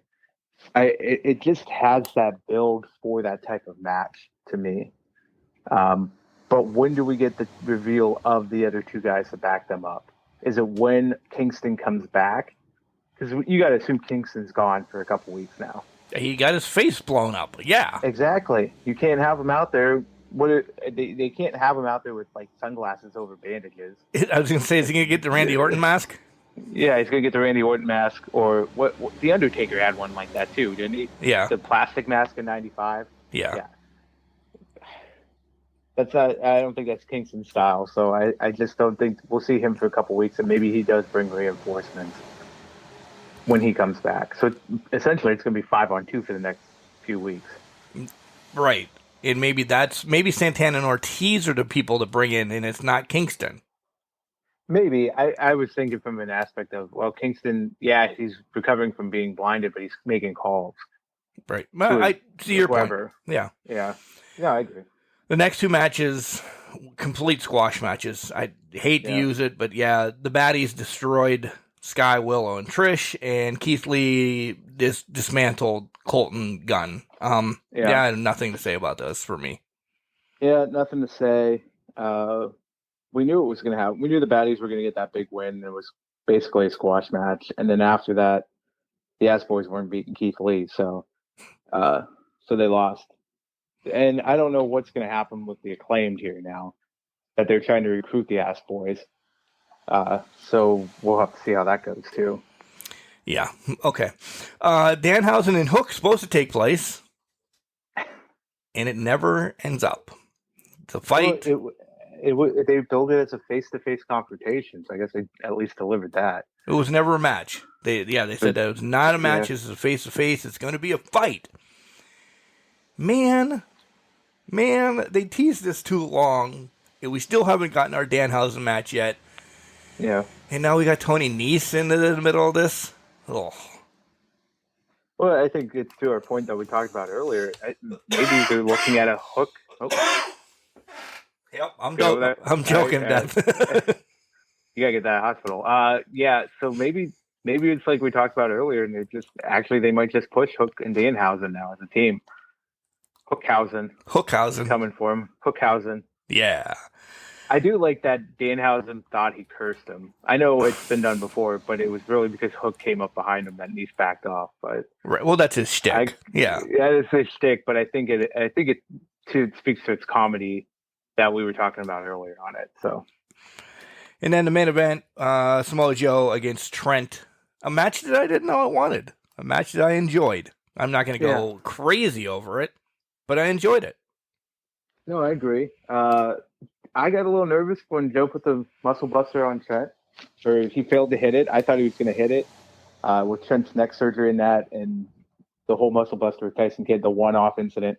I'm like, that doesn't look good. Maybe that's what they were going for in the match. And it was like, this is going to be devastating.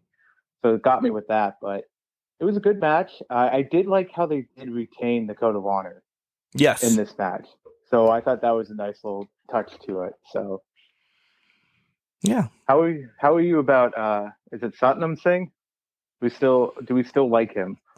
Or what do you think? I'm on the fence, but I'm on the don't like side of the fence. Like I'm on the top of the fence thinking, okay, maybe, but I'm dangling a foot to jump off on the other side that I'm like, this is going to be too much. Yeah. No, yeah, I could see that. I'm giving him benefit of the doubt. Not sure we needed the Orange Cassidy thing with him, but they let Orange Cassidy get his thing in, which I think that's the first time I've seen that done in a long time. And maybe I've just missed it. Yeah, I don't remember it any time recently. Yeah, so. But yeah, overall, it was a good match. I want to know when we get Joe and Lethal. It feels like a double or nothing match, but I don't know. I hope so. I would hope it is a double or nothing, and I think that could be your opening match because pure wrestling fans will go apeshit over that match. Oh, and that's a great start match to any pay-per-view. Because I don't want it buried after a blood and gut match or something. Because everybody's going to be so high after a blood and guts or something like that they're like, oh man, this is technical, it's brutal, but what we just saw. So, yeah.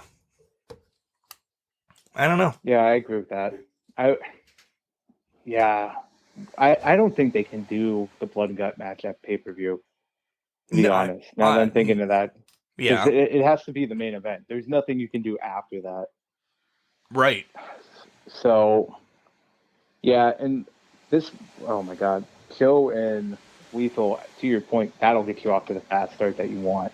And you desperately need out of that one spot. So, it'll be interesting to see how that goes. Yeah, let's hope. Yeah. All right, let's take a moment, time out. I'm going to go get another drink so my throat doesn't blow up again. And you're going to hear from a wrestler that's really excited that they were on Can Crushers. And then when Jenks and I come back, we'll talk about the E. Probably a little bit. Not a lot in depth. Not a lot happened. Sure. It's Miss Reality, Maddie Renkowski, and you are listening to the Can Crushers Wrestling Podcast. I mean, it's not as real as me, but you could listen to my episode. Welcome back to Can Crushers Podcast, baby. Your cockles are warm. They are warm and ready to go. Wow. WWE segment, Jenks. I didn't think anybody was that excited for a WWE segment recently. I was bringing excitement to the segment because it wasn't a great week. No, you're right. Wasn't a great week. And the beginning of Raw, way too long. As soon as we got Randy out there and everybody started coming out, I'm like, this is going to be a fucking 24-man match because they're going to get everybody into this damn thing. Yeah.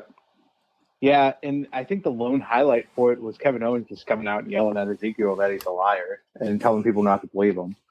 I get it. It was Randy Orton's 20-year career. Congratulations. Thank you for entertaining us for 20 years. But at the same time, I'm like, we're going to get an 8-man tag, and it's going to be brutal. And did you think at the beginning of the night, like I did, that it was going to be an RKO fest at the end? No. You didn't? Oh. I did not. Because I thought that they were going to be... WWE books people during celebrations and this, that, and the other to die at the end of the show or something. It's always been that way. Fair. I was to a pay-per-view that Beth Phoenix was fighting somebody in Buffalo, and she lost the title there. And when you're in your hometown or doing a celebration, WWE does not want to give you the accolades. So I thought Randy was going to be the one taking the pin by one of the Usos to set up the match that we thought we had, and we'll get to all of this. Take a shot. By the way, Jenks, my shot of pain has gone down, just to let you know. It's good. I'm glad. Yeah. I'm very glad about that. Don't not skip getting checked. I know. That was double negative, so that didn't work, but whatever. Don't you not. got what I'm saying. Not. Don't not. All right. But yeah. Overall, I thought they're going to set up for this tag team match, which essentially, to me now, on Monday, when I watched this, was like, this is going to be the main event of Backlash. And I'm all right with it, because it actually means something. They're even going to push down Ronda and Flair again, because the hype's still not there for that to be the main event. Yeah, it's not working. Blow everything out of the water come Friday, and we'll get there. But that's why I thought I didn't expect an RKO fest. That's fair. I don't know. For some reason, it just seemed like it was going to be an RKO fest, and I don't know why. I don't know why I thought it, but maybe it's because it's just the direction of WWE lately just made me think, okay, yeah, this is going to end how I think it's going to end, and it's going to be a happy-go-lucky send-off. And it might have been the week leading up to the 20th anniversary that did that for me. Okay. Although, I think to your point, though, Mark, I would have liked to see Randy Orton on the end of taking the pinfall or some sort of beatdown, because I think that would have been a more perfect catalyst to push the rivalry forward. Right. I think it would have made more sense to push it forward, to your point, but they didn't deliver on it, like a lot of things that they don't deliver on sometimes. So there's the opening and closing of Raw, folks. Yeah, fantastic. The rest, I was okay with. Get ready. I was okay with the Sonya Bianca stuff. Like her still having that little bit of authority and changing the match 2 or 3 times and then essentially getting beat. Yes. I was okay with that. They're slowly getting Sonya back in. They're not throwing her right into a feud for, something or anything. I was okay with this. Yeah, I mean, after she did the no count out ruling, I'm like, okay, we're going to get the no DQ after that. Yeah. And we knew it was coming. It was good. It served the way it was. I think it's putting her in a position to be taken out of power, obviously. The slaps to Zelina and Carmella afterwards. I have a question about that. But go ahead. Okay. Yeah, I think that just furthered the case for it. But I guess it's now, when do they pull the trigger on it? Is it after WrestleMania Backlash? Does Sonya somehow get another match at WrestleMania Backlash, and then they pull the trigger after that? What's going on here? What's their game plan with it? I don't know. I don't know. I don't have it up on Wikipedia. I don't know if you want to pull it up. Like how many matches are actually really booked and slotted for Backlash. Maybe you can tell us more during the SmackDown version of this Talk Point show or whatever the hell we're doing right here. My big question is, why are Carmella and Vega still buddies? They beat the snot out of each other at WrestleMania and hate each other. Is it just, hey, Carmella's back, put her on TV now, just to let everybody know she's back? Oh, yeah, she should go with Vega, too, because that's the last person that they referenced everybody with. Yeah. Yeah, I don't know why they still have those two together, unless maybe because they haven't had a blow-off match yet, and they're still two heels. And it could be that they're not going to move one of them to being a babyface, even though we know babyface and heel is not a thing that much anymore. But Yeah, I don't understand that booking of it as well. I'm looking at the Backlash card. The only thing they have a SmackDown Women's Title match, Cody versus Seth. We now know the 6-man tag now. AJ and Edge, Corbin and Moss, Lashley and Omos. Those are the only ones announced right now. So my thinking is it's going to be Sonya and Bianca one more time. And maybe one more, I'm saying generic match in there as well. God forbid we have an IC title defense or a US title defense at a pay-per-view anymore. That's blasphemy. Yeah, why would we do that? Right? It makes no sense. The House of Edge, do they have a name, or are we just going to continue to call them House of Edge? I think they do have a name. He said something about the Judgment Day. I think their name is Judgment Day. And Punishment is brought up again. God damn it, just change his name back. That's his only line in all these anymore. The Punishment is coming. Listen. If they call him Punishment Priest, I'd be fine with that. Yeah, but they probably won't use Martinez, because I think that's a whole that goes against Vince's name thing. But I think if they go Punishment Priest, that could be good. I'd be all right. But well, it could be bad because if they start adding people to the group, they're all going to have some sort of Judgment themed nickname ahead of it. Right. If they go down that precedent, so Punishment Priest, Retaliation Ripley, I don't know. Choppin' Champa. Champa Champa or something like that. So it's going to get very hokey very quickly if they're not careful. Yeah. I didn't. Again, to me, these are makeshift House of Blacks. They're good. Edge can speak. I need more from them at this point, though. Right now, I really do. Like, they look great in the back. Come out and beat the snot out of somebody, and then leave in the black as well. You know, boom, boom. It's a complete ripoff, but do it. If you're gonna do it, do it. Yeah. So, Corey Graves made a reference to the $1 Million Arm. Once again, you're welcome. Yeah, he did. I still can't believe that's the thing. I cannot believe that's him. That has not registered to me yet. I know.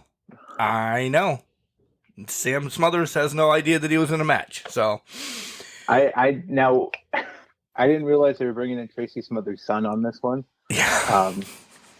So that's where my head went. As soon as I saw Smothers, I'm like, they're really doing this. Yeah. I don't know if that's his name or if they used it or whatever. Right. I've spoken with Tracy's daughter, Jessie, a couple times when I was down in OVW and in a couple of like WrestleCades and everything. She's a sweetheart. Again, reaching out to see if we could. She's busier than all hell because she travels all over the place. I'd love to have her on the show to talk about her stuff, her dad and all that. So let's hope that works out in the near future. It's out there. It's just we have to figure out a goddamn date. It just needs to happen. Yeah, it just needs to happen when we were both around. Baseball and softball are ending soon, so let's hope. The arm wrestling match. These are just... I know we get them. We've been getting them since, the 70s, 80s, whatever. You just want to know what's going to happen. Yeah. He broke the goddamn ramp. Did you see the gash? Did he put in the ramp when he threw the arm wrestling table? I did. That was ridiculous. It was hilarious to me. I'm like, that's the greatest spot. They broke the ramp. They did a nice patch job because I actually looked every time somebody came out then, roughly where that was. When they went to commercial, they did something because it looked like it was never broke. That's a good thing. I wasn't paying too close of attention after that, so props to them. I wonder why. They have the best. Yeah, I know. Yeah. No comment after that. All right. Good call. There was a mixed tag team match, but let's just skip to Becky. Yeah. I don't know, man. I love the last kicker.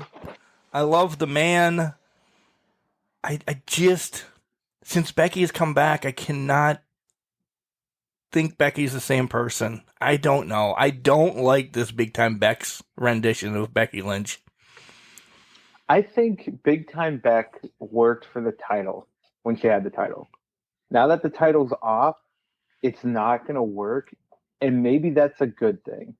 And here's why I'm saying that. Long-term booking again. Is this the road for Becky to find the man persona again? Oh, Nia Jax has to be re-signed then. No, sorry. Yeah, I need somebody else to pop her in the face. But I feel like they could build something off of this. And I think she has the perfect first opponent after losing the title who made their return that I absolutely loved when she came out. I was pumped for this. I was very pumped. Asuka coming out. It was fantastic. She's back, ready. I think this pulls Becky down. I think Becky loses this whole thing to Asuka. Has to. Agreed. To. And it's playing into what I thought at the beginning of the year, Mark, where this starts the downward spiral of Becky Lynch to eventually build herself back up to become a legitimate contender by WrestleMania next year. We did predict that. And I hate you for that because it's the writing's on the wall. Yeah, it just seems like she's about to hit rock bottom. And Asuka's going to be the one to get her there, which is perfect for Asuka because it rebuilds Asuka to be a threat for, I think, SummerSlam for Bianca's title shot, for Bianca's title. May, June, July. SummerSlam's August, right? July 30th or something like that now. All right, whatever. End of July, smart ass. End of July. Yeah. August-ish. August-ish. I want this to go that long then. I want Becky on this losing streak of losing random. I want her to lose by countout. I want her to lose by DQ. I want her to lose by...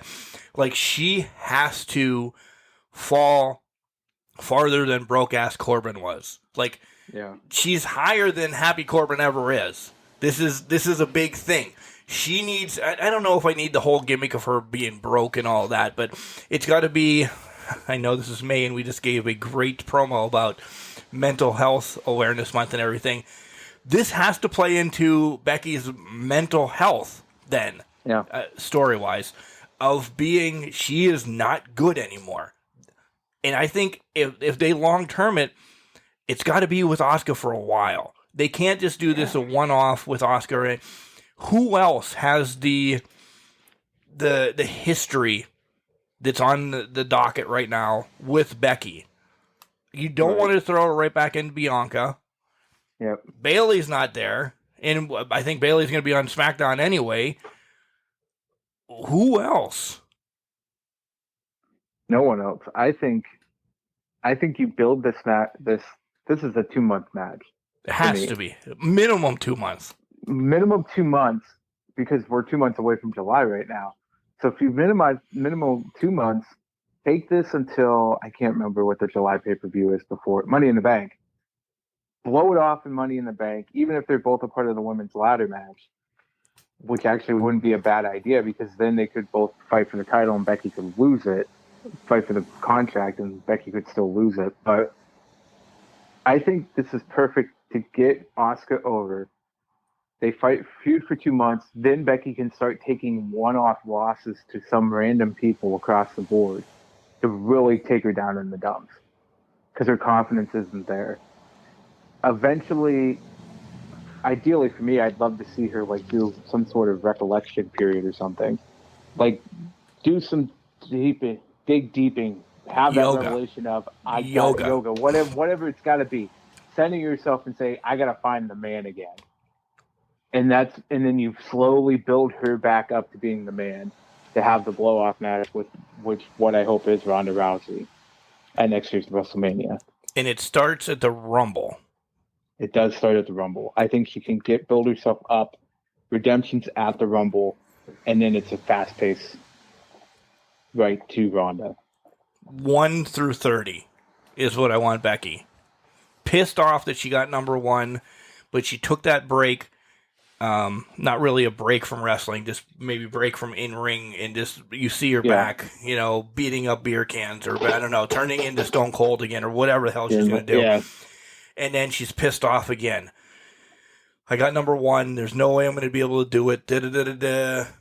And she just snaps. And then this runs the gamut of Rumble, tossing everybody out quickly. Like I do on WWE 2K. I be number 1. Right. As soon as somebody comes in, clothesline, throw them over the top rope. I got 10 seconds till the next guy comes in. Yep. Short work. Make it the business. It's got to be a Brock-esque run of 2020, but take it the entire way. Yeah. Go coast to coast. Yeah. Run through people.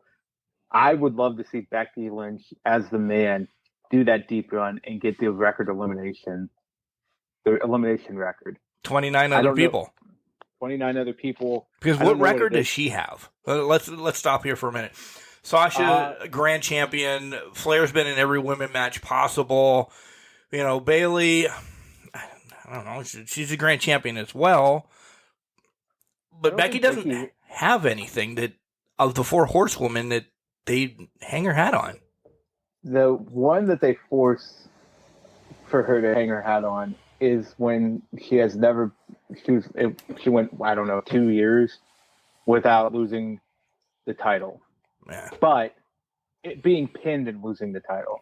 Right. There's obviously that break when she welcomed her new child into the world, and that took care of her. But there was that period. That's what they hang their hat on for Becky. It's not an ideal record for Becky Lynch.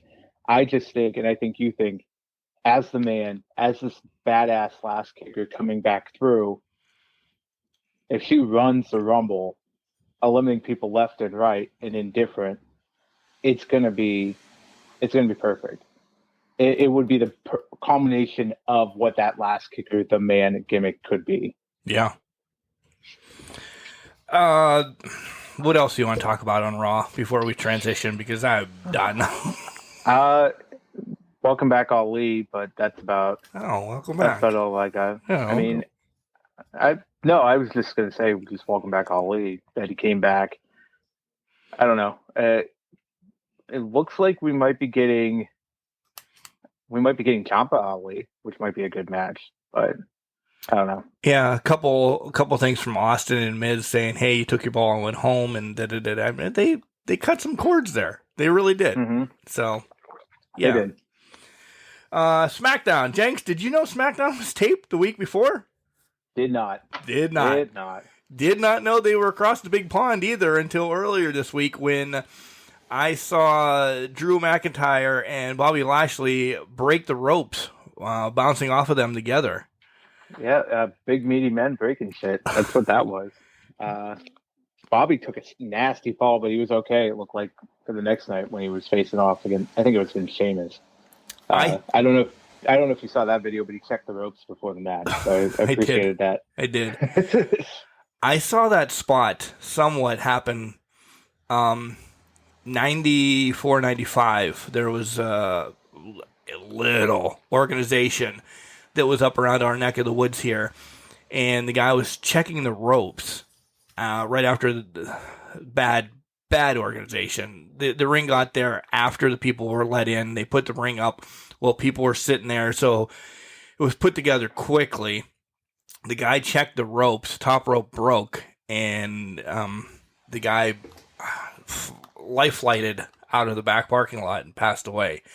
So that's scary as shit. You know, that when you see stuff like that, that's scary. That brings me back there all the time. Craziness. So, real thoughts, real love. I'm glad Bob and Drew are both good. Drew didn't go tumbling, but Bob. So that's scary. That was not supposed to happen, folks. No, it was not. Thank God for Bobby Lashley. But man, I couldn't even imagine that scenario with what you mentioned in the 90s. Yeah. Like that had, I can't even. They didn't have a match inside the ring the rest of the night. They kind of put the ropes back together, but they had Nails was there, Doink was there. Like it was after all of them had their runs, they just came together in this organization. Most of the matches became no DQ, and you might have went in the ring to get the pin, but you sure as shit didn't do anything big in the ring. It was rough. I wish somebody had that on VHS that could be converted to DVD, that I could watch that. You'd see me and my guys front row being complete assholes, which would be good within itself. But you would see how rough the whole card was. So shout out to anybody Can't Crush Your Nation. If you know what I'm talking about, it happened in Johnsonburg, Pennsylvania. I want to say 94, 95-ish. If you have that on VHS, please let me borrow that to convert that, to have that. Not for that bad memory, but just for a memory, I guess. Right. Yeah, just so you can have it see yourself. Yeah, to see myself. That's exactly what it is. I'm going to jump around, Jenks, because now knowing that SmackDown was taped, I fast forward through it and I looked at the spoilers. I'm not going to even lie to you. The Beat the Clock challenge, do we need one every year? Do we need one every couple months? Did we think Charlotte had a chance in hell of winning this Beat the Clock challenge? No, but I'm really pissed that Aaliyah didn't get thrown to Ronda and Shotzi survived the Beat the Clock challenge. Yeah, like that hurts me what they did to Shotzi. Yeah, this is their MO. I think Shotzi's a lot better than they're letting her be, but they're just using her as just feeder at this point. Yeah, when the releases come out, when they come back from the UK, which is today essentially, because they have a show tomorrow night somewhere in the United States, there's going to be releases. Shotzi might be one of them, and that'll be good for Shotzi, I think. I agree. They just have not utilized her properly. I think they did a good job in NXT, but when she got to the main roster, it just has been a downward spiral, especially since they took away her tag team. Her and Tegan Nox are still waiting for their tag team title shot. They are. Hopefully somebody creates a tag title so they can get it on the indies at some point and do women's tag team wrestling better. Agreed. But yeah, Mike, I'll tell you what, this show just did nothing. No, it didn't. I don't even want to deep dive into anything because it did. There was nothing worth saying, oh man, that was at least cool. Yeah. There wasn't? No, it wasn't. I mean, props to Drew for beating Sammy, I guess, and now creating a 6-man tag to give Roman, who's obviously hurt, a reprieve. Let's stick there, essentially, from SmackDown. And we're getting close to the time, but let's stick there real quick. How much do we see Roman at Backlash? I've been waving the flag, you've been waving the flag, that it would be okay if Roman didn't wrestle on Backlash.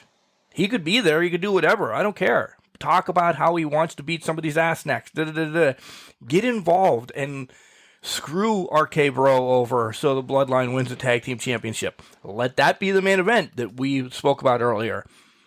He doesn't need to wrestle. He's clearly hurt.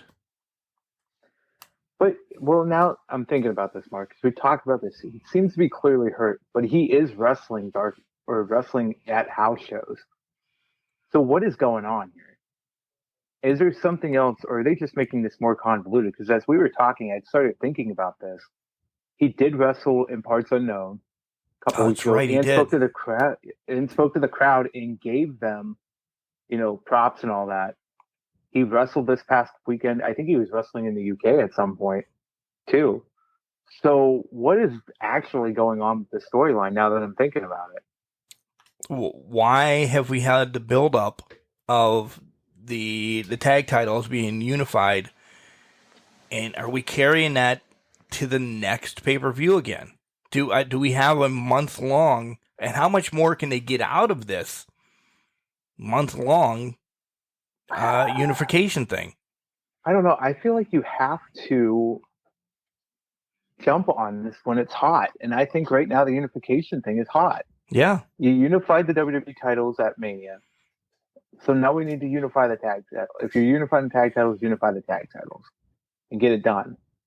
It's hot now. Let the story play out, to your point.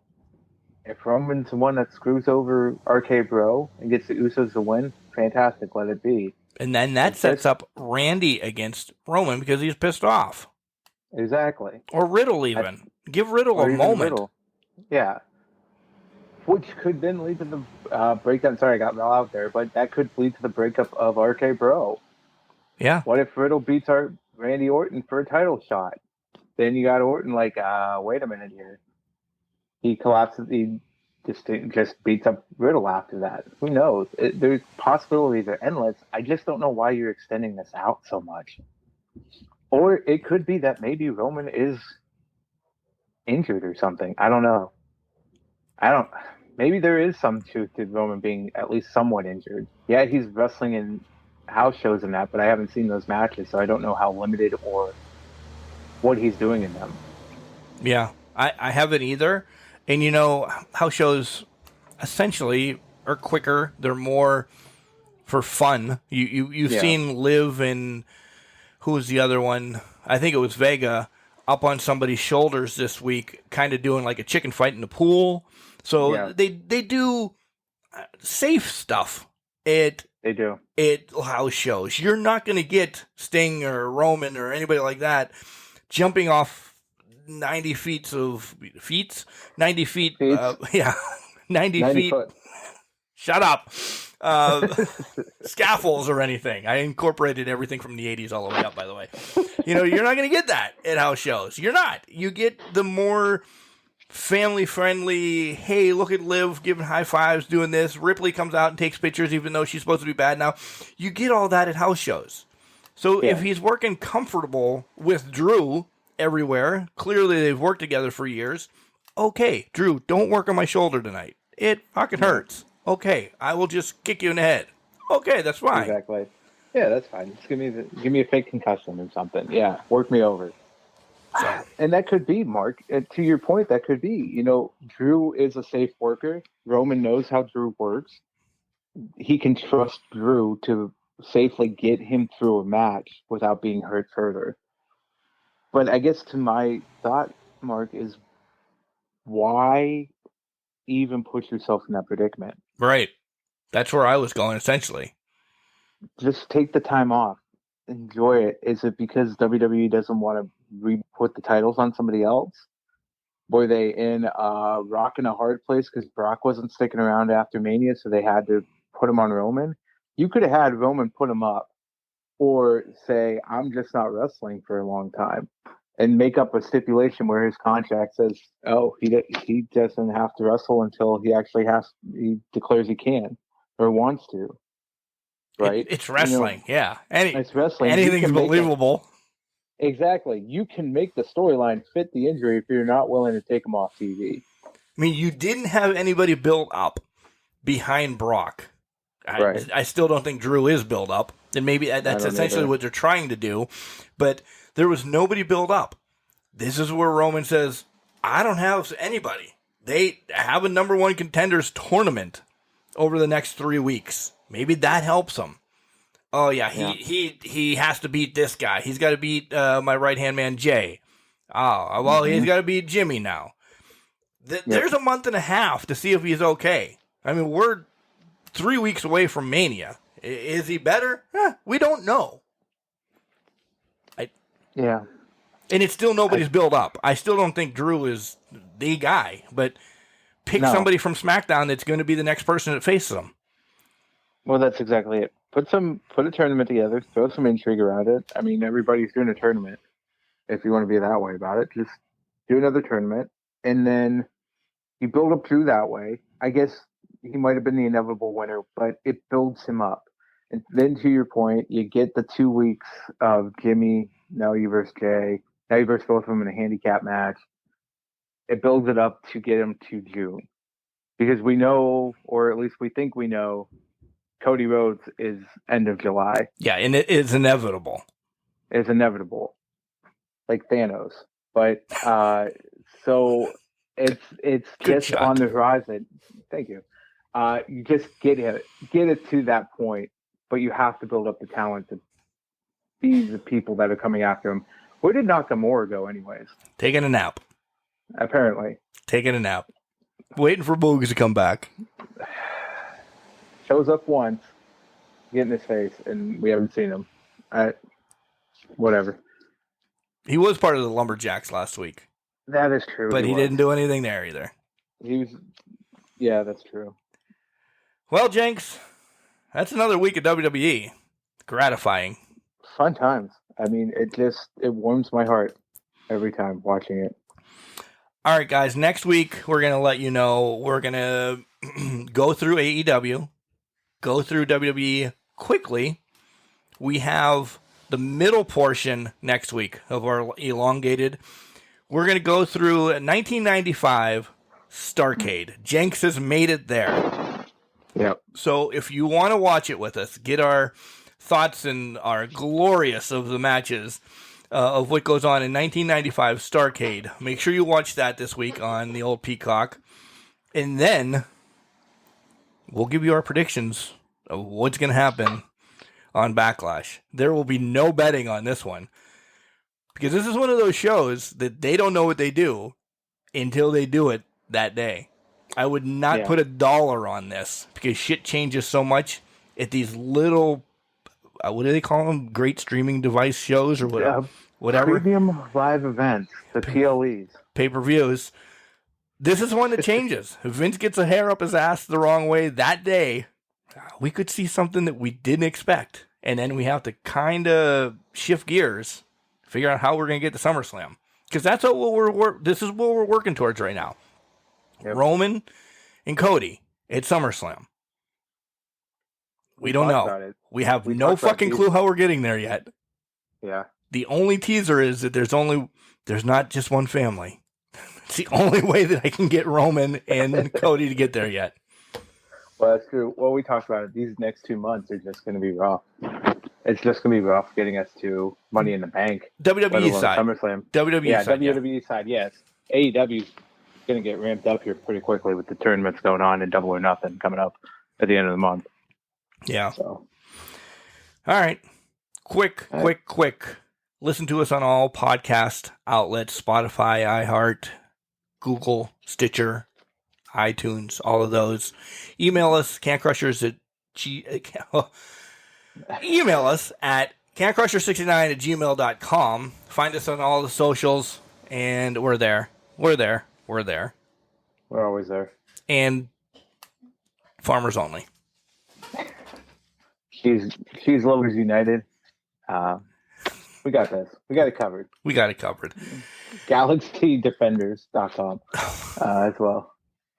Birds are governmentspies.com. Yeah, all of those. Jenks, it is now raining here in Ridgeway Parts Unknown, so yeah, I got nothing to do but go do the dirty. So it still doesn't. It feels better. It feels better. Well, that's good. It feels better.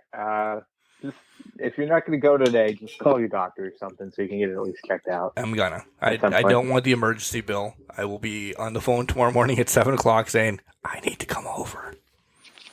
And when I admit that I'm going to go call the doctor, you know that I'm not in the best of health. So yeah. All right. Well, be safe, be healthy this week. Hopefully everything checks out. It's nothing too serious for you.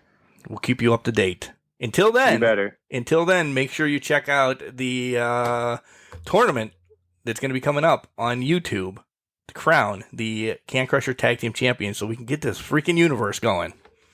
Watch that Rumble first. Well, yeah, watch the Rumble first. And then watch the tournament.